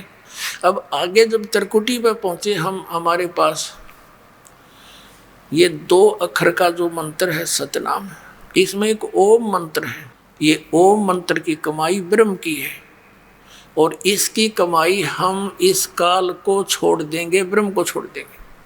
श्रीमद् भगवत गीता अध्याय नंबर 18 के श्लोक नंबर 62 में गीता ज्ञानदाता कहता है, अर्जुन तू सर्वभाव से उस परमेश्वर की शरण में जा, उसकी कृपा से ही तू परम शांति को और सनातन परम धाम को प्राप्त होगा। और उसके लिए उसने ऑप्शन बता दिया कि मैं नहीं जानता उसके बारे में, तत्वदर्शी संत की खोज कर ले। 18वें अध्याय के 63वें श्लोक में कहा है कि ये गीता जी का गुप्त से गुप्त ज्ञान तुझे दे दिया, ये कति गुप्त से गुप्त ज्ञान बता दिया कि मेरी शरण में रहना है तो युद्ध करना पड़ेगा 8वें अध्याय के 5 और 7 मंत्र में, और मेरा श्रवण करेगा तो मुझे प्राप्त होगा। गीता जी अध्याय नंबर 8 के श्लोक 8, 9, 10 में कि उस परम अक्षर ब्रह्म की साधना करेगा तो उसको प्राप्त होगा। गीता जी अध्याय नंबर 17 के श्लोक नंबर 23 में उस परम अक्षर ब्रह्म की साधना के मंत्र बता दिए, उसका तो ओम तत्सत ये इति निर्देश है ब्रह्मण त्रिविध समर्थ है, उसका श्रवण करने का 3 मंत्र का जाप है, उसको तत्वदर्शी संत बताओगा, मैं नहीं जानता। अपना मंत्र बता दिया 8वें अध्याय के 13वें श्लोक में गीता ज्ञानदाता ने, ओम इति एक अक्षरम ब्रह्म व्यवहारण माम अनुसमन यह प्रयाति तदन देम सयाति परमाम गति। जो मुझ ब्रह्म का एक ओम मंत्र है, इसका श्रवण करता हुआ शरीर छोड़कर जाता है, उसको परम गति प्राप्त होती है। ओम सतर्की, ओम सतर्की कौन सी है? ब्रह्मलोक। ब्रह्मलोक में गए हुए प्राणी भी वापस आते हैं, जन्म मृत्यु होती है। तो यहाँ अकेले ओम जाप करने का अन्य लाभ है, इसके दोनों को मिलाकर जाप करेंगे इसका अन्य लाभ है, और श्वास मौखिक जाप करेंगे अन्य लाभ है, श्वास से जाप करेंगे उसका अन्य लाभ है। तो जब हम त्रिकुटी पर पहुंचेंगे हम इसका ओम नाम की कमाई इसको छोड़ देंगे। हम पहले क्या करते रहे, ओम नाम का जाप करके हम ब्रह्मलोक में चले जाते और वहाँ हजारों युगों तक रह के अपनी पूंजी कमाई को बर्बाद करके फिर गधे बन के घूमते यहीं पर। हम उन पापों के कारण ऐसे दबे रहे। श्रीमद् भगवत गीता अध्याय नंबर 18 के श्लोक नंबर 62 से लेकर 66 तक एक निर्णायक ज्ञान आ गया, पूरा निष्कर्ष है पवित्र श्रीमद् भगवत गीता का। गीता ज्ञानदाता कहता मेरी शरण में रहना है तो मुझे नमस्कार कर, 18वें अध्याय के 65वें श्लोक में, और मुझ में मन वाला हो मेरा भजन कर मुझे प्राप्त होगा। और 18वें अध्याय के 66वें श्लोक में कहा है कि अर्जुन तू सर्व भाव से, क्या बोला है, सर्व धर्मान परितज माम एकम शरणम वर्ज। आपको दिखाते हैं। अब यहाँ पुण्यात्मा जो दास स्पष्ट करने जा रहा है कि कैसे मोक्ष होगा, ये कंपलसरी है कि कैसे मुक्ति होगी। किन किन महापुरुषों ने यह जाप किया। आदरणीय धर्मदास जी को परमात्मा ने स्वयं यही मंत्र दिया 2 अक्षर का, और आदि नाम को गुप्त रखा कि जिक्र नहीं करना है, ये मैं तुझे दे देता हूँ। इन सब महापुरुषों को दिए, लेकिन इन्होंने आगे इसका कितना नाम और निशान भी नहीं दिखाया किसी को। श्रीमद् भगवत गीता अध्याय नंबर 18 के श्लोक नंबर 66 में एक वरद शब्द है, और हमारे धर्म गुरुओं ने, ऋषियों ने, आचार्यों ने, शंकराचार्यों ने और मंडलेश्वरों ने इसका अर्थ का अनर्थ कर रखा है और घुमा रखा है। वर्ज माने जाना है, गो माने जाना है, इंग्लिश वर्ड है, और उसका अर्थ आना करता। वो कितना समझदार है, कुछ भी बनाए जाओ व्याकरण उसके अंदर, वो सेंटेंस को समझ नहीं सका। अब देखिएगा उसमें क्या अर्थ है। श्रीमद् भगवत गीता, गीता प्रेस गोरखपुर से प्रकाशित है, जय दयाल गोविंद का इसके अनुवादक है। इसके 18वें अध्याय के 66वें श्लोक में आपको दिखाते हैं। ये है श्रीमद् भगवत गीता अध्याय नंबर 18 और श्लोक नंबर 66।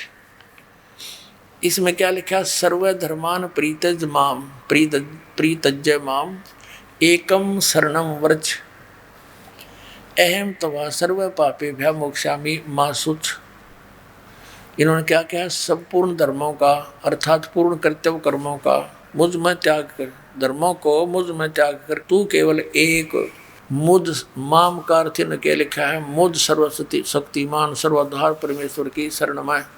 शरणम माने शरण में, व्रज माने आजा, जबकि व्रज माने जाना होता है। मैं तुझे सब पापों से मुक्त कर दूंगा, शोक मत कर। अपना आत्मा पहले ये व्रज माने आना है या जाना है, ये कंसेप्ट क्लियर करना पड़ेगा। पहले वो थोड़ा सा वो प्रकरण पूरा करते हैं कि ये ओम नाम का जो मंत्र है ये हम काल को देंगे, वहाँ त्रिकुटी में अकाउंट होगा आपका, और वहाँ इस दास के रूप में परमात्मा कबीर जी मिलेंगे।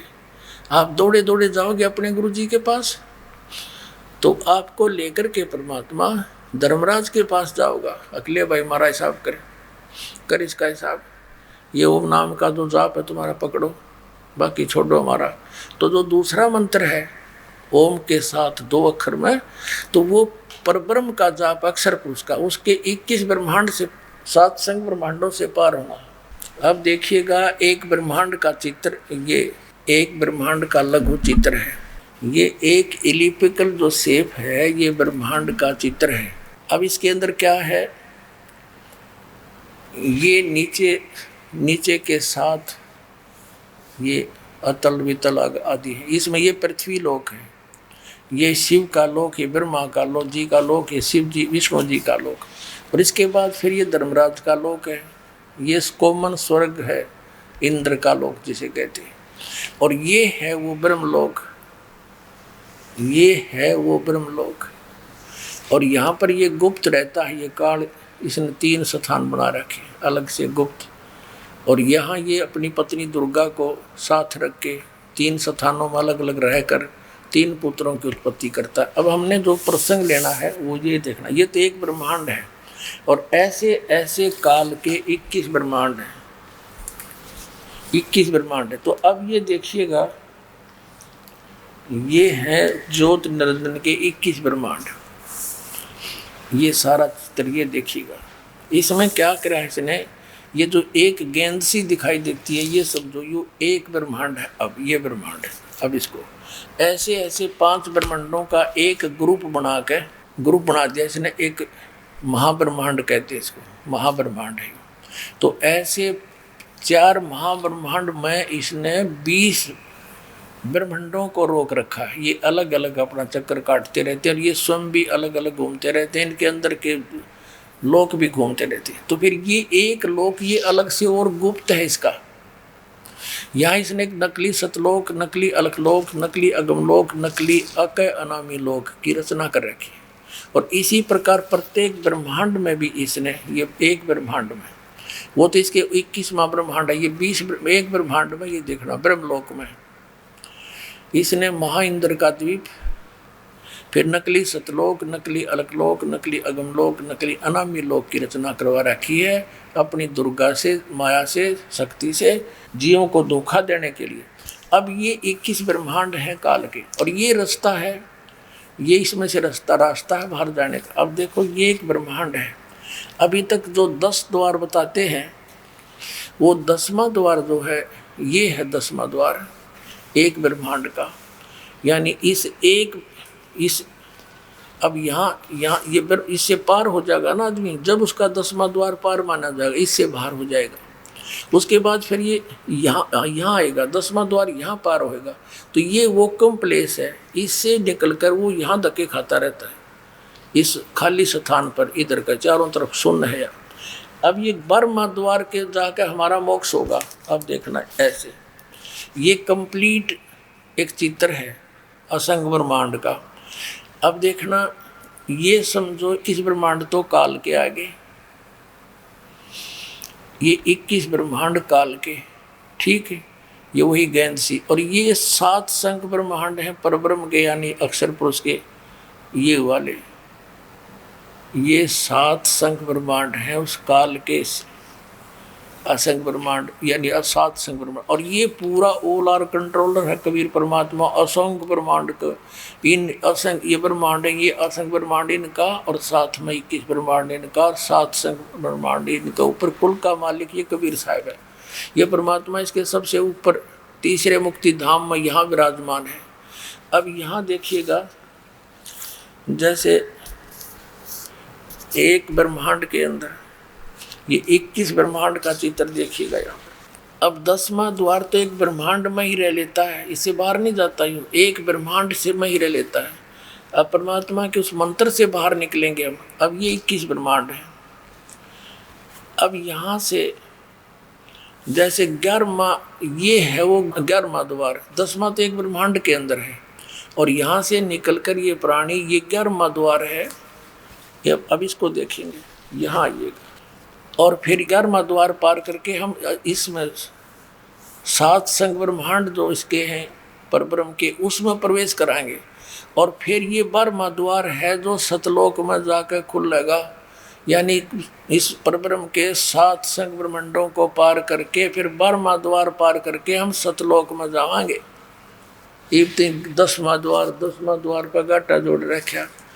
और एक कबीर पंथी है जम्मू में, उसकी तो एक्टिंग ही नारी है, क्योंकि 11वीं खिड़की पागी, 11वीं खिड़की आज तक किसी नहीं बता 11वां द्वार, मैंने 11वां द्वार पा गया। अरे कबीर सागर में अगर तूने 11वां द्वार पा गया तो कबीर सागर से ही पाया, आपने नारा ज्ञान कहाँ से लाया। और इसमें 12वां द्वार लिखा कबीर परमेश्वर ने कि 2-10 दर बसे मुराबालम तहवा ध्यान लगावे। और आदरणीय गरीबदास साहब जी ने कहा है, असंग जन्म तन मरत्या होगे जीवित क्यों नाम रह रे, और 2-10 मद महल मठ बोरे बोर ना दे धरे रे।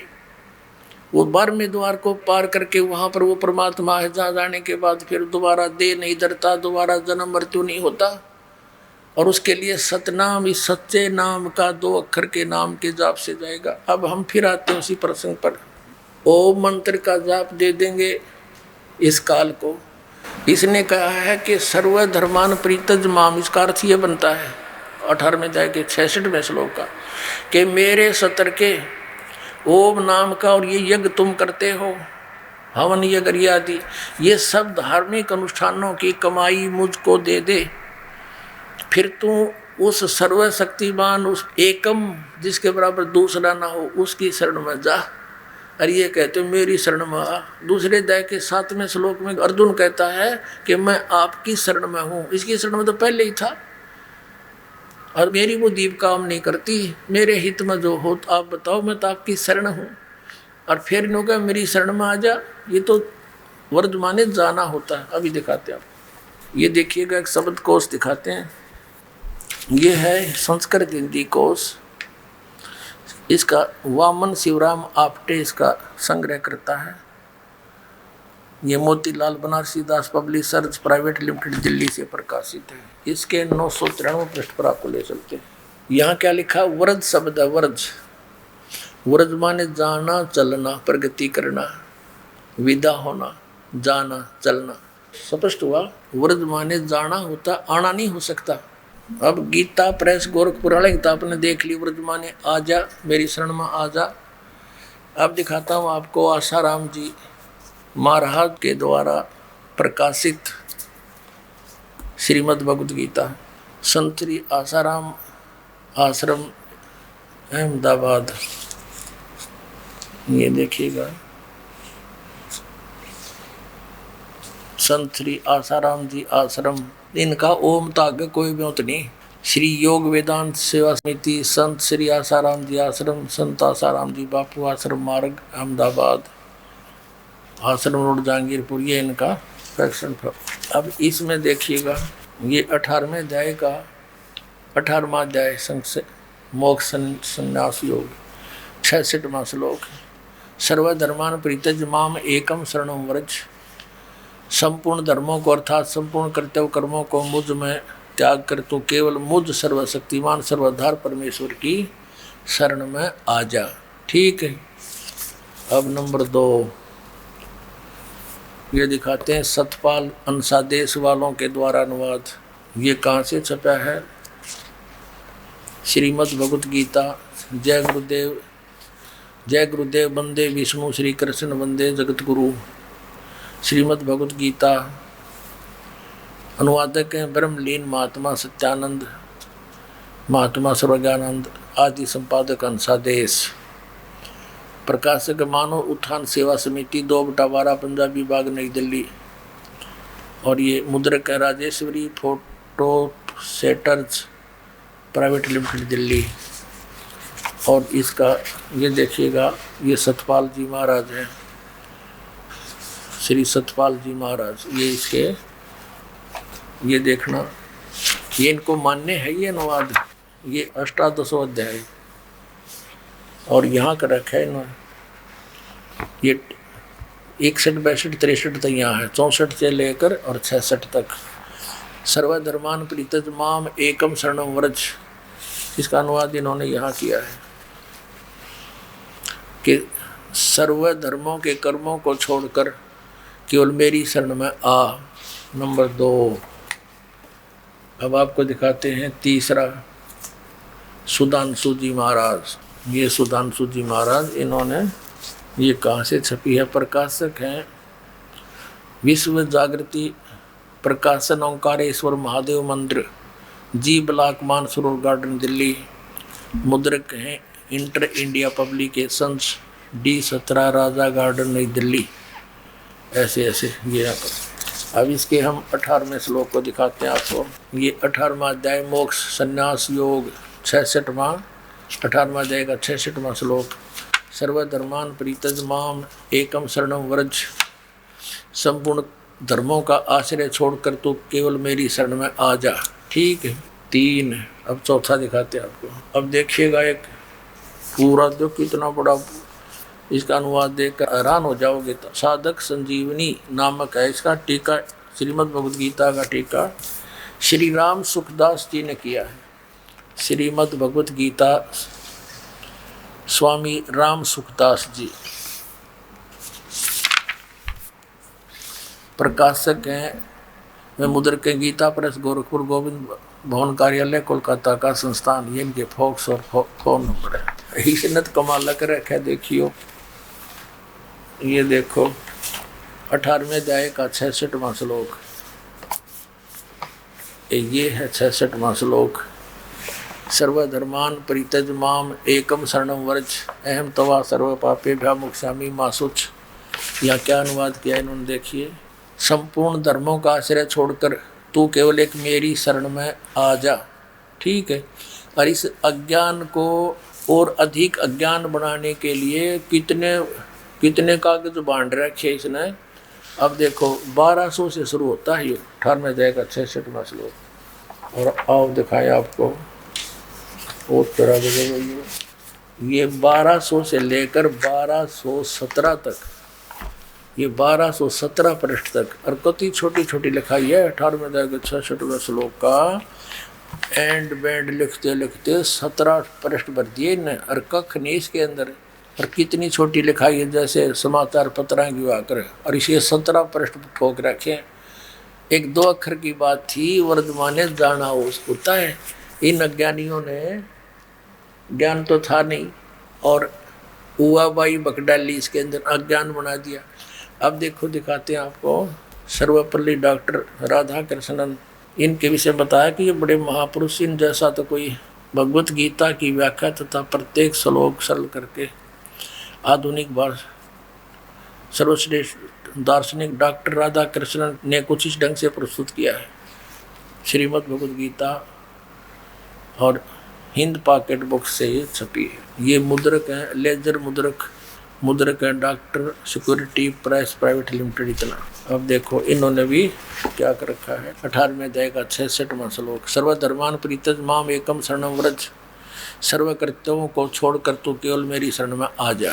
ठीक है जी। श्रीमद् भागवत गीता 18 श्लोक 66 में व्रज शब्द है। इसका अर्थ जाना, प्रस्थान करना है, परंतु सर्व अनुवाद कर्ताओं ने व्रज का अर्थ आना किया है। कृपया इसे स्पष्ट करें।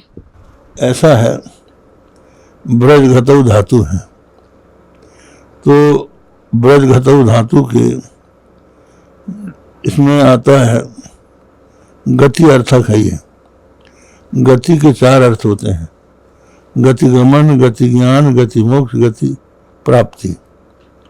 तो यहाँ पर जो गत्यर्थक ब्रज धातु है, उसके लोट लकार के मध्यम पुरुष के एक वचन में ब्रज बनता है।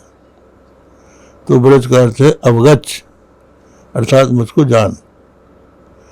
नैनम अविदितो देवो भुनक्ति, ये सिद्धांत है कि जब तक परमात्मा को नहीं जान लेता तब तक परमात्मा उसकी रक्षा नहीं कर सकता। इसलिए तुम उस परमात्मा को जानो।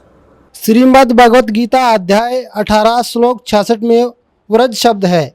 इसका अर्थ जाना, प्रस्थान करना है, परंतु सर्व अनुवादकर्ताओं ने व्रज का अर्थ आना किया है। कृपया स्पष्ट करने का प्रयत्न करें। प्रश्न जिन्होंने बनाया है उन्होंने अपने स्तर से बताया कि सभी अनुवाद करने वालों ने ज्ञान के अतिरिक्त अर्थ किया है, ऐसी बात नहीं है। ब्रज का अर्थ अवगच्छ निश्चिन्ह भी होता है, जैसा कि प्रश्नकर्ता ने बताया। तो भगवत पाद शंकराचार्य जैसे मनीषियों ने, धर्म सम्राट स्वामी करपात्री जी महान भाव जैसे मनीषियों ने उसका अर्थ यही किया है कि जैसे जल तरंग अपने को जल रूप समझ ले, घटाकाश अपने आप को महाकाश रूप समझ ले, और जैसे जलचंद्र अपने आप को नवचंद्र समझ ले, उसी प्रकार तुम देहेंद्रीय प्राणांतकरण के अनुरूप अपनी आत्ममान्यता का परित्याग करके ब्रह्मानुरूप अपने आप को समझो, जानो, निश्चिन्ह, अवगच्छ।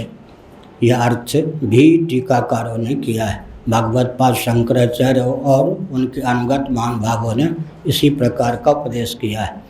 लेकिन जो श्री वैष्णवाचार्य इत्यादि हैं, उन्होंने अपने स्तर से अपने प्रस्थान के अनुसार उस प्रकार का भी अर्थ किया है जिसका चित्रण प्रश्नकर्ता ने किया है। गीता ज्ञान दाता तथा गीता अध्याय 18 श्लोक 62 में अपने से अन्य किस परमेश्वर की शरण में जाने को कह रहा है? तो अपने से अन्य ही होता है। वहाँ जो उपासना में जहाँ देवता की उपासना होती है वो अपने से अन्य होता है, तो उनके शरण में जाने की बात ठीक तो है। श्रीमद् भगवद गीता अध्याय 18 श्लोक के 66 में ब्रज शब्द है, ब्रज शब्द है जी। इसका अर्थ जाना अर्थात प्रस्थान करना है, परंतु अनुवादकर्ताओं ने ब्रज का अर्थ आना किया है, कृपया स्पष्ट करें। व्रज का जाना, प्रस्थान करना वो तो मामूली अर्थ है, लेकिन संस्कृत के कुछ पदों को वहाँ के संदर्भानुसार अर्थ करना पड़ता है। इसलिए वहाँ के संदर्भानुसार व्रज इसका अर्थ जो अनुवादकों ने किया है, शरण में आओ, वही तो सही है। हर एक और दिखाऊंगा, अपने कति चौड़े में झूठ बोल रहे। ये देखिएगा, श्रीमद् भगवत गीता यथारूप एस्कॉन वालों की है, ये कृष्ण कृपा मूर्ति है। श्रीमद् एसी भक्ति वेदांत स्वामी प्रभुपाद संस्थापक आचार्य अंतर्राष्ट्रीय कृष्ण भावनामृत संघ गीतोपनिषद यथारूप संपूर्ण अखंड संस्करण द्वारा कृष्ण कृपा श्री मूर्ति श्री श्रीमद् एसी भक्ति वेदांत स्वामी प्रभुपाद संस्थापक आचार्य अंतर्राष्ट्रीय कृष्ण भावनामृत संघ। ये Bhakti Vedanta book depot, Los Angeles, London, Stockholm, Sydney, Hong Kong, Mumbai, ये यहाँ से छपती है। और देखो न के कमाल कर रखा है कति। ये है 18वां अध्याय का 66वां श्लोक, 66वां श्लोक। यह नीचे आ गया 66वां यहाँ पर। सर्वधर्मान परित्यज माम एकम शरणम व्रज अहम त्वा सर्व पापेभ्यो मोक्षामि मा शुच। यहाँ अनुवाद किया इन्होंने। देख कमाल इनकी तैयारी है कलाबाजी।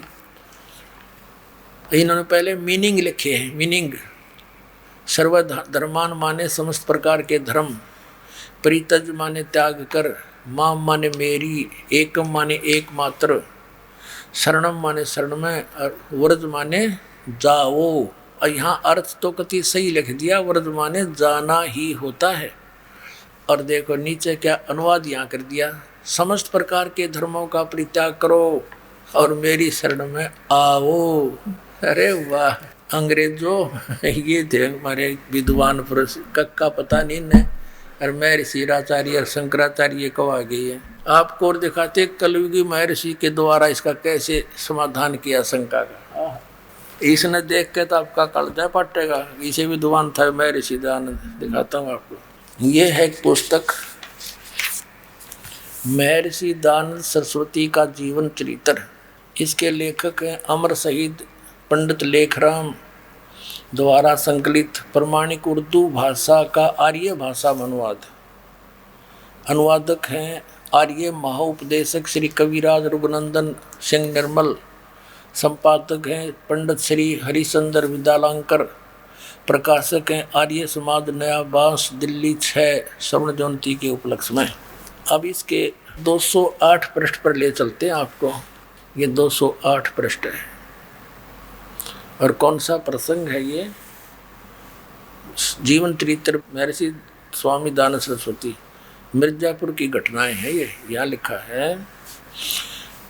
एक समय इसके पास क्या है, राम गोपाल वैश्य ने, जो वेदांती था, बहुत सी टीकाएं यानी अनुवाद गीता की देखी, परंतु एक श्लोक के विषय में जो उसका संदेह था वह दूर न हुआ।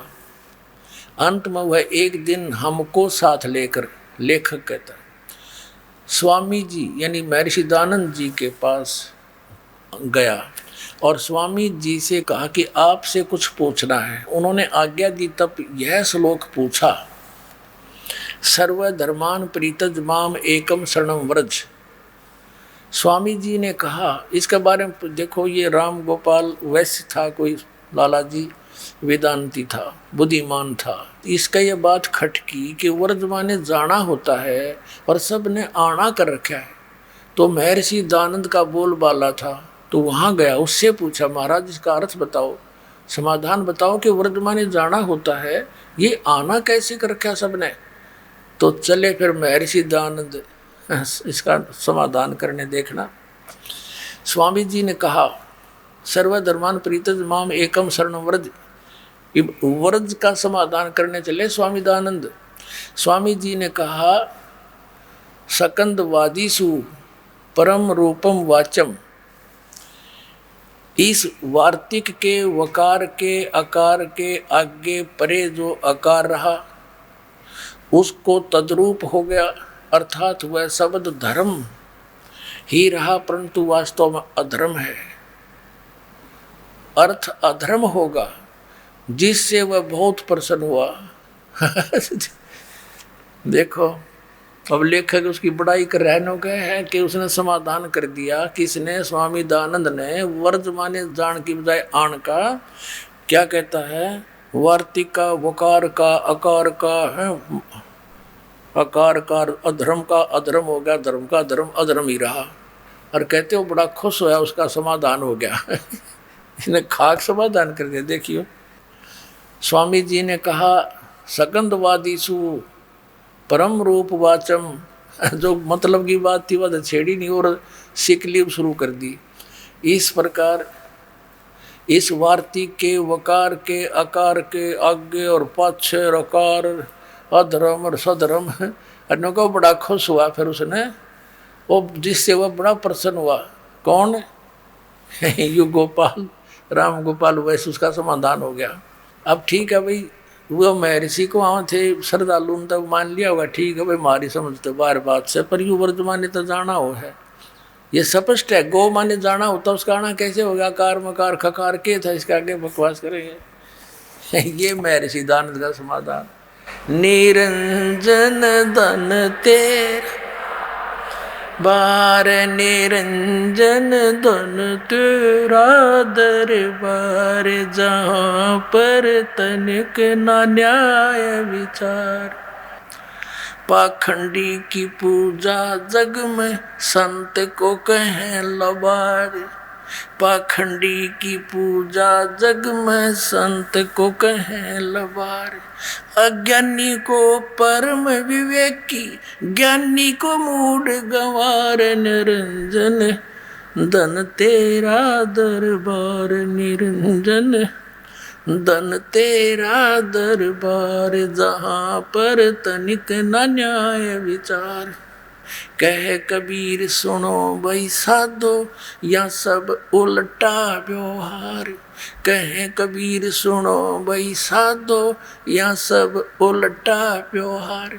सच्चों को तो ये झूठा बतावे, इन झूठों का एतबार। निरंजन धन तेरा दरबार, निरंजन धन तेरा दरबार, जहाँ पर तनिक न न्याय विचार।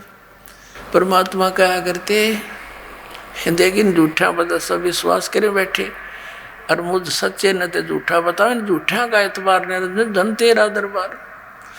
पुण्यात्माओं, आज का जो प्रसंग एक बहुत महत्वपूर्ण रहा आपके लिए। पुण्यात्माओं, देखो, कष्ट तो हम बालक छोटा सा पढ़ रहे कक्षा में, घर पे भी पढ़ रहे, ट्यूशन भी लगाओ, स्कूल में भी करके आवे काम, जब जाकर योग्य होता है।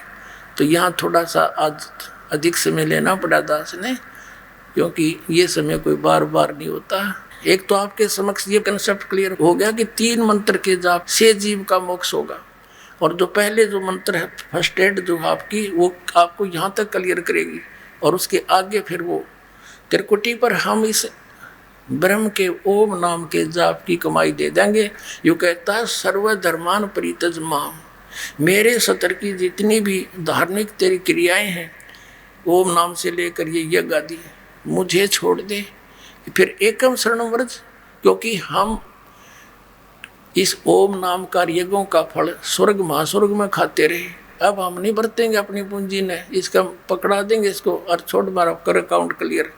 फिर जब ने कहा फिर मैं तुझे सब पापों से मुक्त कर दूंगा, पापों के आधार से हम गधे कुत्ते बनते रहे और पुण्य हम इसकी स्वर्ग में इसके होटल में बर्बाद कर देते। तो परमात्मा के ज्ञान से हम नहीं इसको कुछ नहीं छोड़, इसका दे देंगे, पकड़ तू पीछा छोड़ मारा।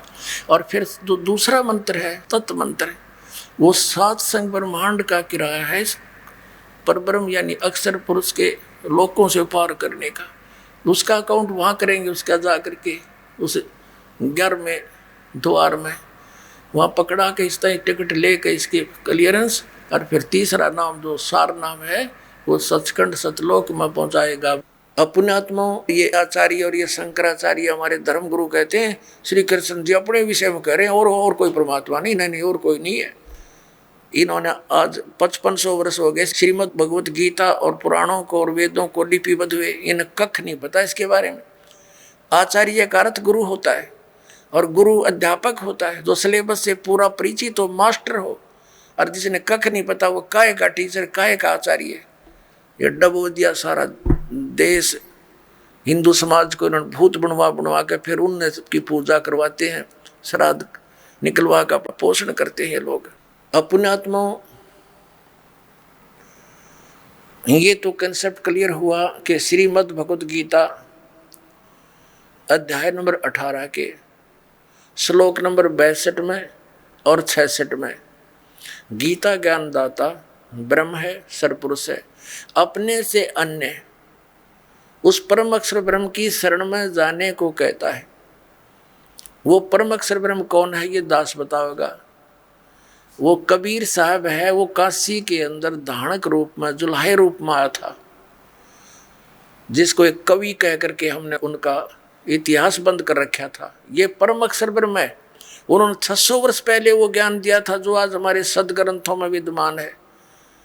और ये हमारे आचार्य और शंकराचार्य श्री शंकर देव श्री विष्णु जी को अजन्मा अजरो अमर, इनके कोई माता पिता नहीं बताते। और पुराणों के अंदर इनके इतिहास में लिखा कि इनके माता पिता हैं, इनकी जन्म मृत्यु होती है और इनको ये भगवान बताते हैं। शिव पुराण के अंदर लिखा कि तुम ब्रह्मा और विष्णु तुम भगवान नहीं हो, तुमने अपने आप को भगवान मान लिया। अब पुण्यात्माओं प्रसंग ये चला था कि हमारे धर्म गुरु शंकराचार्यों आचार्यों और सतयुग से लेकर आज तक इन ब्राह्मणों यानी मैं ऋषियों को ज्ञान नहीं। इनको ये भगवान बताते हैं, विष्णु और शंकर जी को और ब्रह्मा जी को, और इनको ये भगवान बताते हैं, ये मालिक बताते हैं, और ये भगवान नहीं है, ये प्रमाण है पुराण में। अभी कंसेप्ट क्लियर करते, ये है पवित्र शिव महापुराण। पुण्यात्माओं एक समय श्री ब्रह्मा जी और विष्णु जी का आपस में युद्ध हो गया। किस बात पर युद्ध हो गया कि ब्रह्मा जी कहते हैं विष्णु जी को कि मैं तेरा पिता हूँ, तेरा जनक हूँ।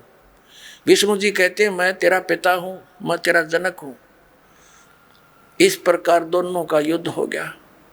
इनके दोनों के युद्ध को समाप्त कराने के लिए ऊपर से इनके पिता ने, इस ब्रह्म ने, सरपुरुष ने इनके बीच में एक स्तंभ खड़ा कर दिया, लिंग, बहुत बड़ा पिलर तेजों में। इन्होंने लड़ना तो छोड़ दिया, उसका और छोर खोदने लगे। फिर यहाँ पर ये प्रकट हो गया शिव जी का रूप धारण करके। ये ऐसे छल करता है, इसने प्रतिज्ञा कर रखी है कि मैं अपने वास्तविक काल रूप में कभी किसी के सामने प्रकट नहीं होऊंगा। इसका काल रूप कौन सा है? गीता जी अध्याय नंबर 11 के श्लोक नंबर 47-48 में ये कहता है कि अर्जुन देख, ये है मेरा काल रूप, विराट रूप, और इसकी प्राप्ति ना वेदों वर्णित विधि से, ना जप से, ना तप से, ना यज्ञ से, किसी प्रकार से नहीं हो सकती। ये तो मैं अपना अनुग्रह करके तेरे ऊपर कृपा की है, तेरे से पहले इसको किसी ने नहीं देखा था और ना आगे कोई देख सकता। गीता जी अध्याय नंबर 7 के श्लोक नंबर 24-25 में ये कहता है कि ये मूर्ख जन समुदाय मुझ अव्यक्तम व्यक्तिम आपनम मनन्ते, मुझ अव्यक्त को मैं अपने योग माया से छुपा रहता हूँ। ये मूर्ख जन समुदाय मुझे व्यक्ति रूप में आया हुआ कृष्ण मान रहे होंगे। आई एम नॉट कृष्ण। तो वो छुपा रहता है। छल क्या करता है, कभी विष्णु रूप का धारण करके किसी को दर्शन दे देता है, ऋषि को, साधक को, तो वो विष्णु जी की महिमा गाता है कि आप ही सर्वशक्तिमान हो, मैंने समाधि काल में आपके दर्शन हुए, आप छुपाए हो अपने आप को।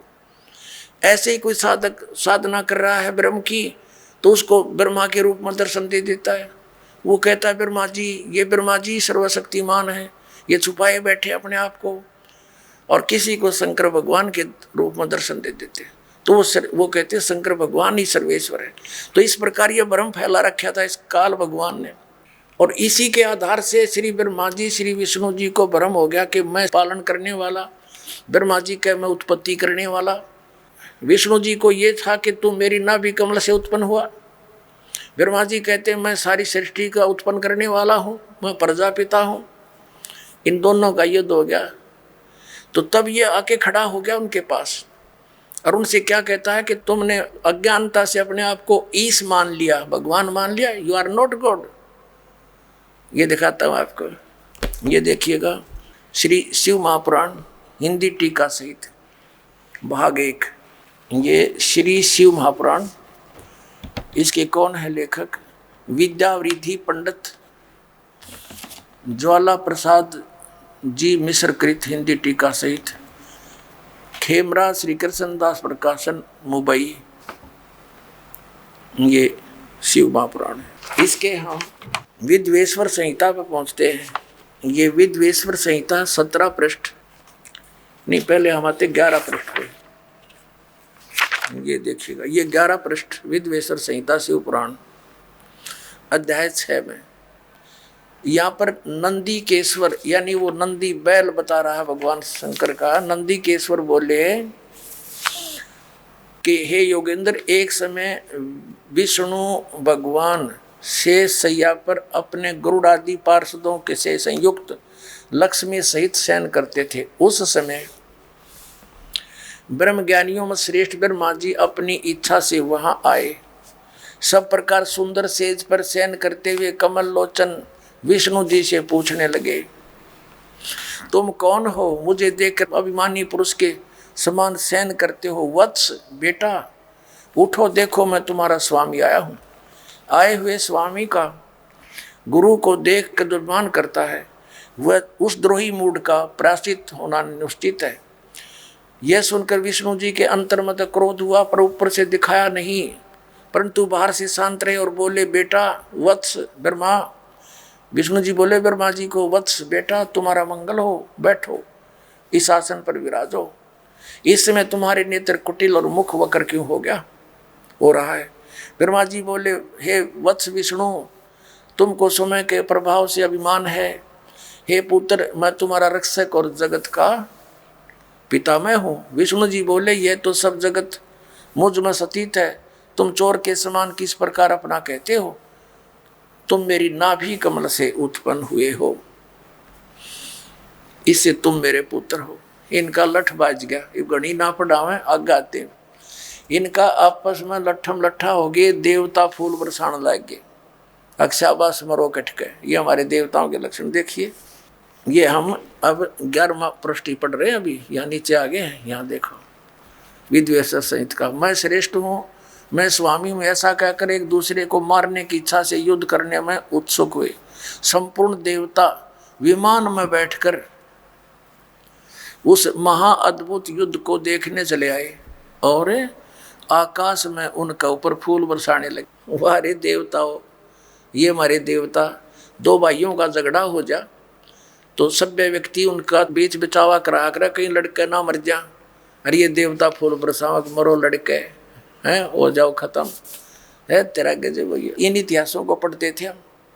अब ये काल आ गया, इनके बीच में सतम डाल दिया इनके पिता ने पिल्लर तेजों में बहुत, इसके और छोर कोई खोजने लगे, इन कुछ नहीं पाया, ब्रह्मा ने झूठ बोल दिया। ये कथा आप सुनते रहते हो। इनके बीच में आ गया और फिर इनसे क्या, इनको क्या हिदायत देता है कि तुम भगवान नहीं हो, तुमने अपने आप को भगवान मान लिया। ये देखिएगा शिव पुराण 17 पृष्ठ पर हम आगे, विद्वेश्वर संहिता भाग 1 का अध्याय 9।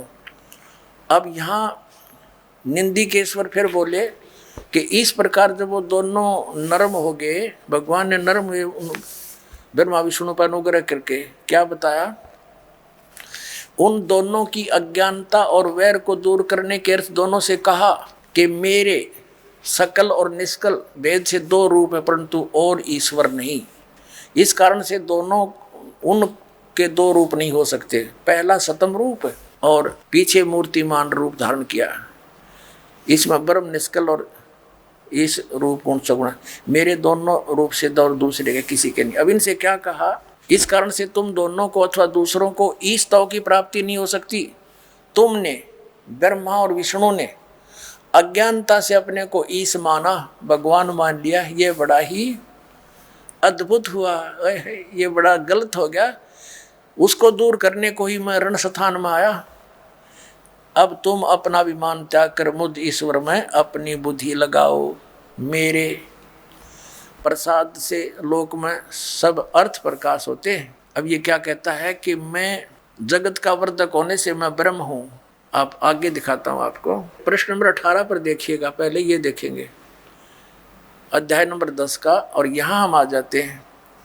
हे पुत्रो, ब्रह्मा और विष्णु को कह रहा है इनका पिता ये ब्रह्म, काल रूपी ब्रह्म सरपुरुष, हे पुत्रो, ये कृत आपने तब से प्राप्त किया है जिसको सृष्टि की उत्पत्ति और प्रलय पालन कहता है।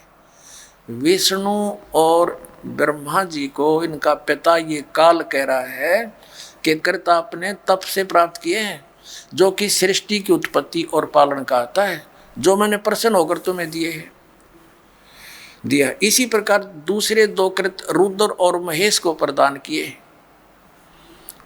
परंतु अनुग्रह कृत कोई भी पाने को समर्थ नहीं है। अब इसमें दास तो कहना चाहा था कि 2 तो ये ब्रह्मा विष्णु हो गए और रुद्र और शिव ये 2 नारे हो गए, ये 4 हो गए, और 5वां ये बोल रहा है। ये 5वां जो बोल रहा है ये इनका पिता है, ये सरपुरुष है, और वहाँ ये शिव रूप में खड़ा हो गया इनके पास आकर। ये ऐसे ही धोखे से काम करता है, अपनी वास्तविकता से परिचित नहीं होने देता। ब्रह्मा और विष्णु ने शंकर भगवान मान लिया।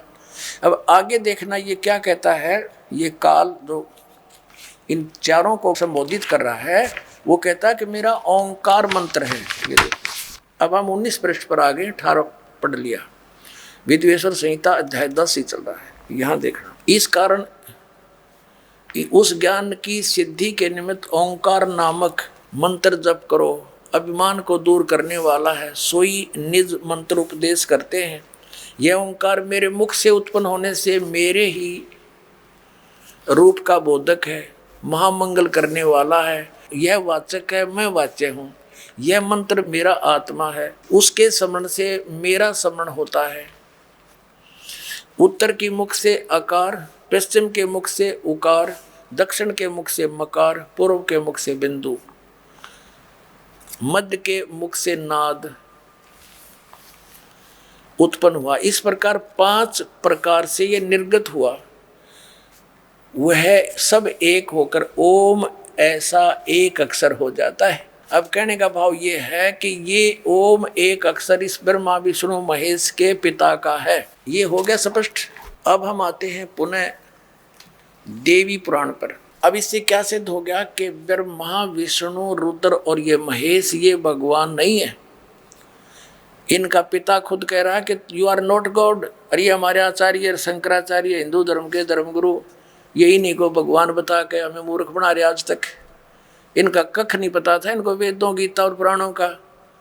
बताओ पुण्यात्माओं, इनने हमारे भोलेपन का नाजायज फायदा उठाया, नकली गुरुओं ने। बैठा बैठा दिया, पूरा मानव समाज भूत बनवा दिया, फिर उनकी पूजा करवाते हैं, श्राद्ध निकालो, हैं, पिंड भरवाओ। अब जो साधना दास बताएगा उसमें ना तो कोई भूत बने, फिर कोई क्रिया की जरूरत नहीं उनकी। प्रसंग ये चला था कि सतयुग से लेकर आज तक इन ब्राह्मणों यानी मैं ऋषियों को ज्ञान नहीं। इनको ये भगवान बताते हैं, विष्णु और शंकर जी को और ब्रह्मा जी को, और वो भगवान नहीं, ये सिद्ध हो गया कि ये भगवान नहीं है। और इनको ये भगवान बताते रहे, ईश बताते रहे। अब सतयुग के ब्राह्मणों ने ज्ञान नहीं,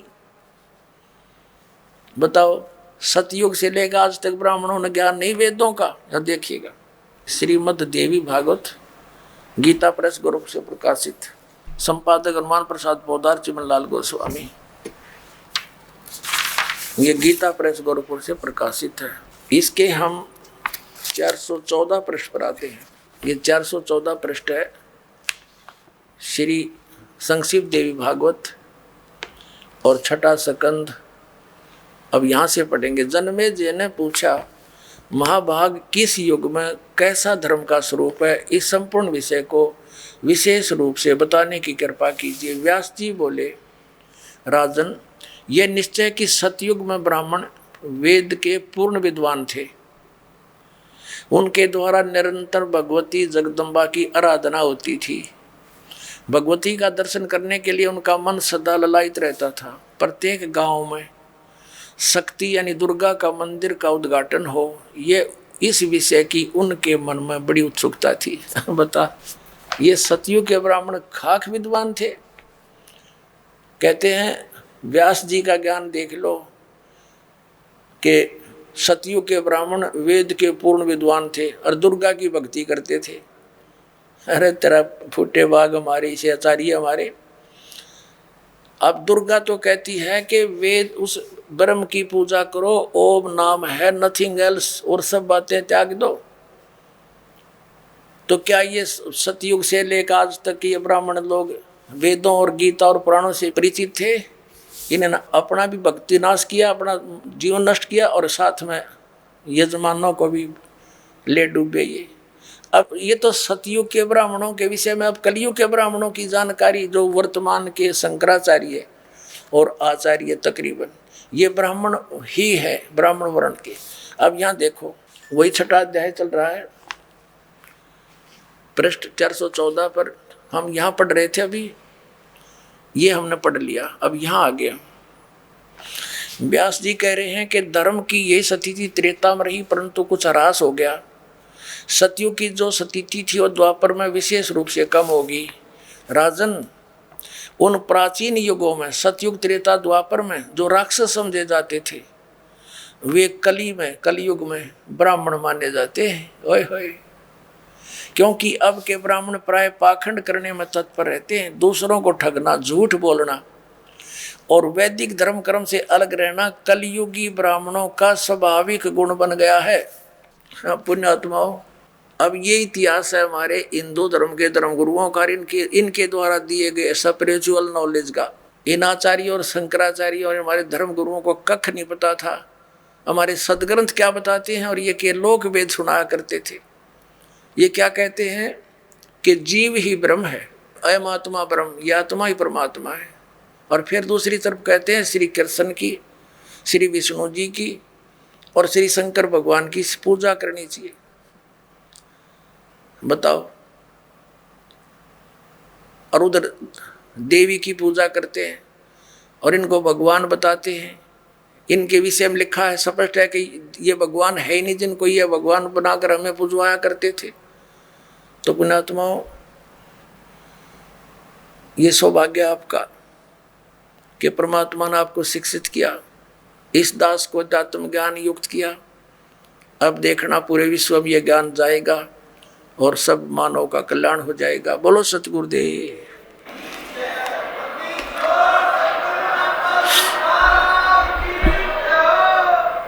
निरंजन धन तेरा बार, निरंजन धन तेरा दरबार, जहाँ पर तनिक ना न्याय विचार। कहे कबीर सुनो भाई साधो या सब उल्टा व्यवहार। कहे कबीर सुनो भाई साधो या सब उल्टा व्यवहार। सच्चों को तो ये झूठा बतावे, इन झूठों का एतबार निरंजन। धन तेरा दरबार निरंजन, धन तेरा दरबार जहाँ पर तनिक न न्याय विचार।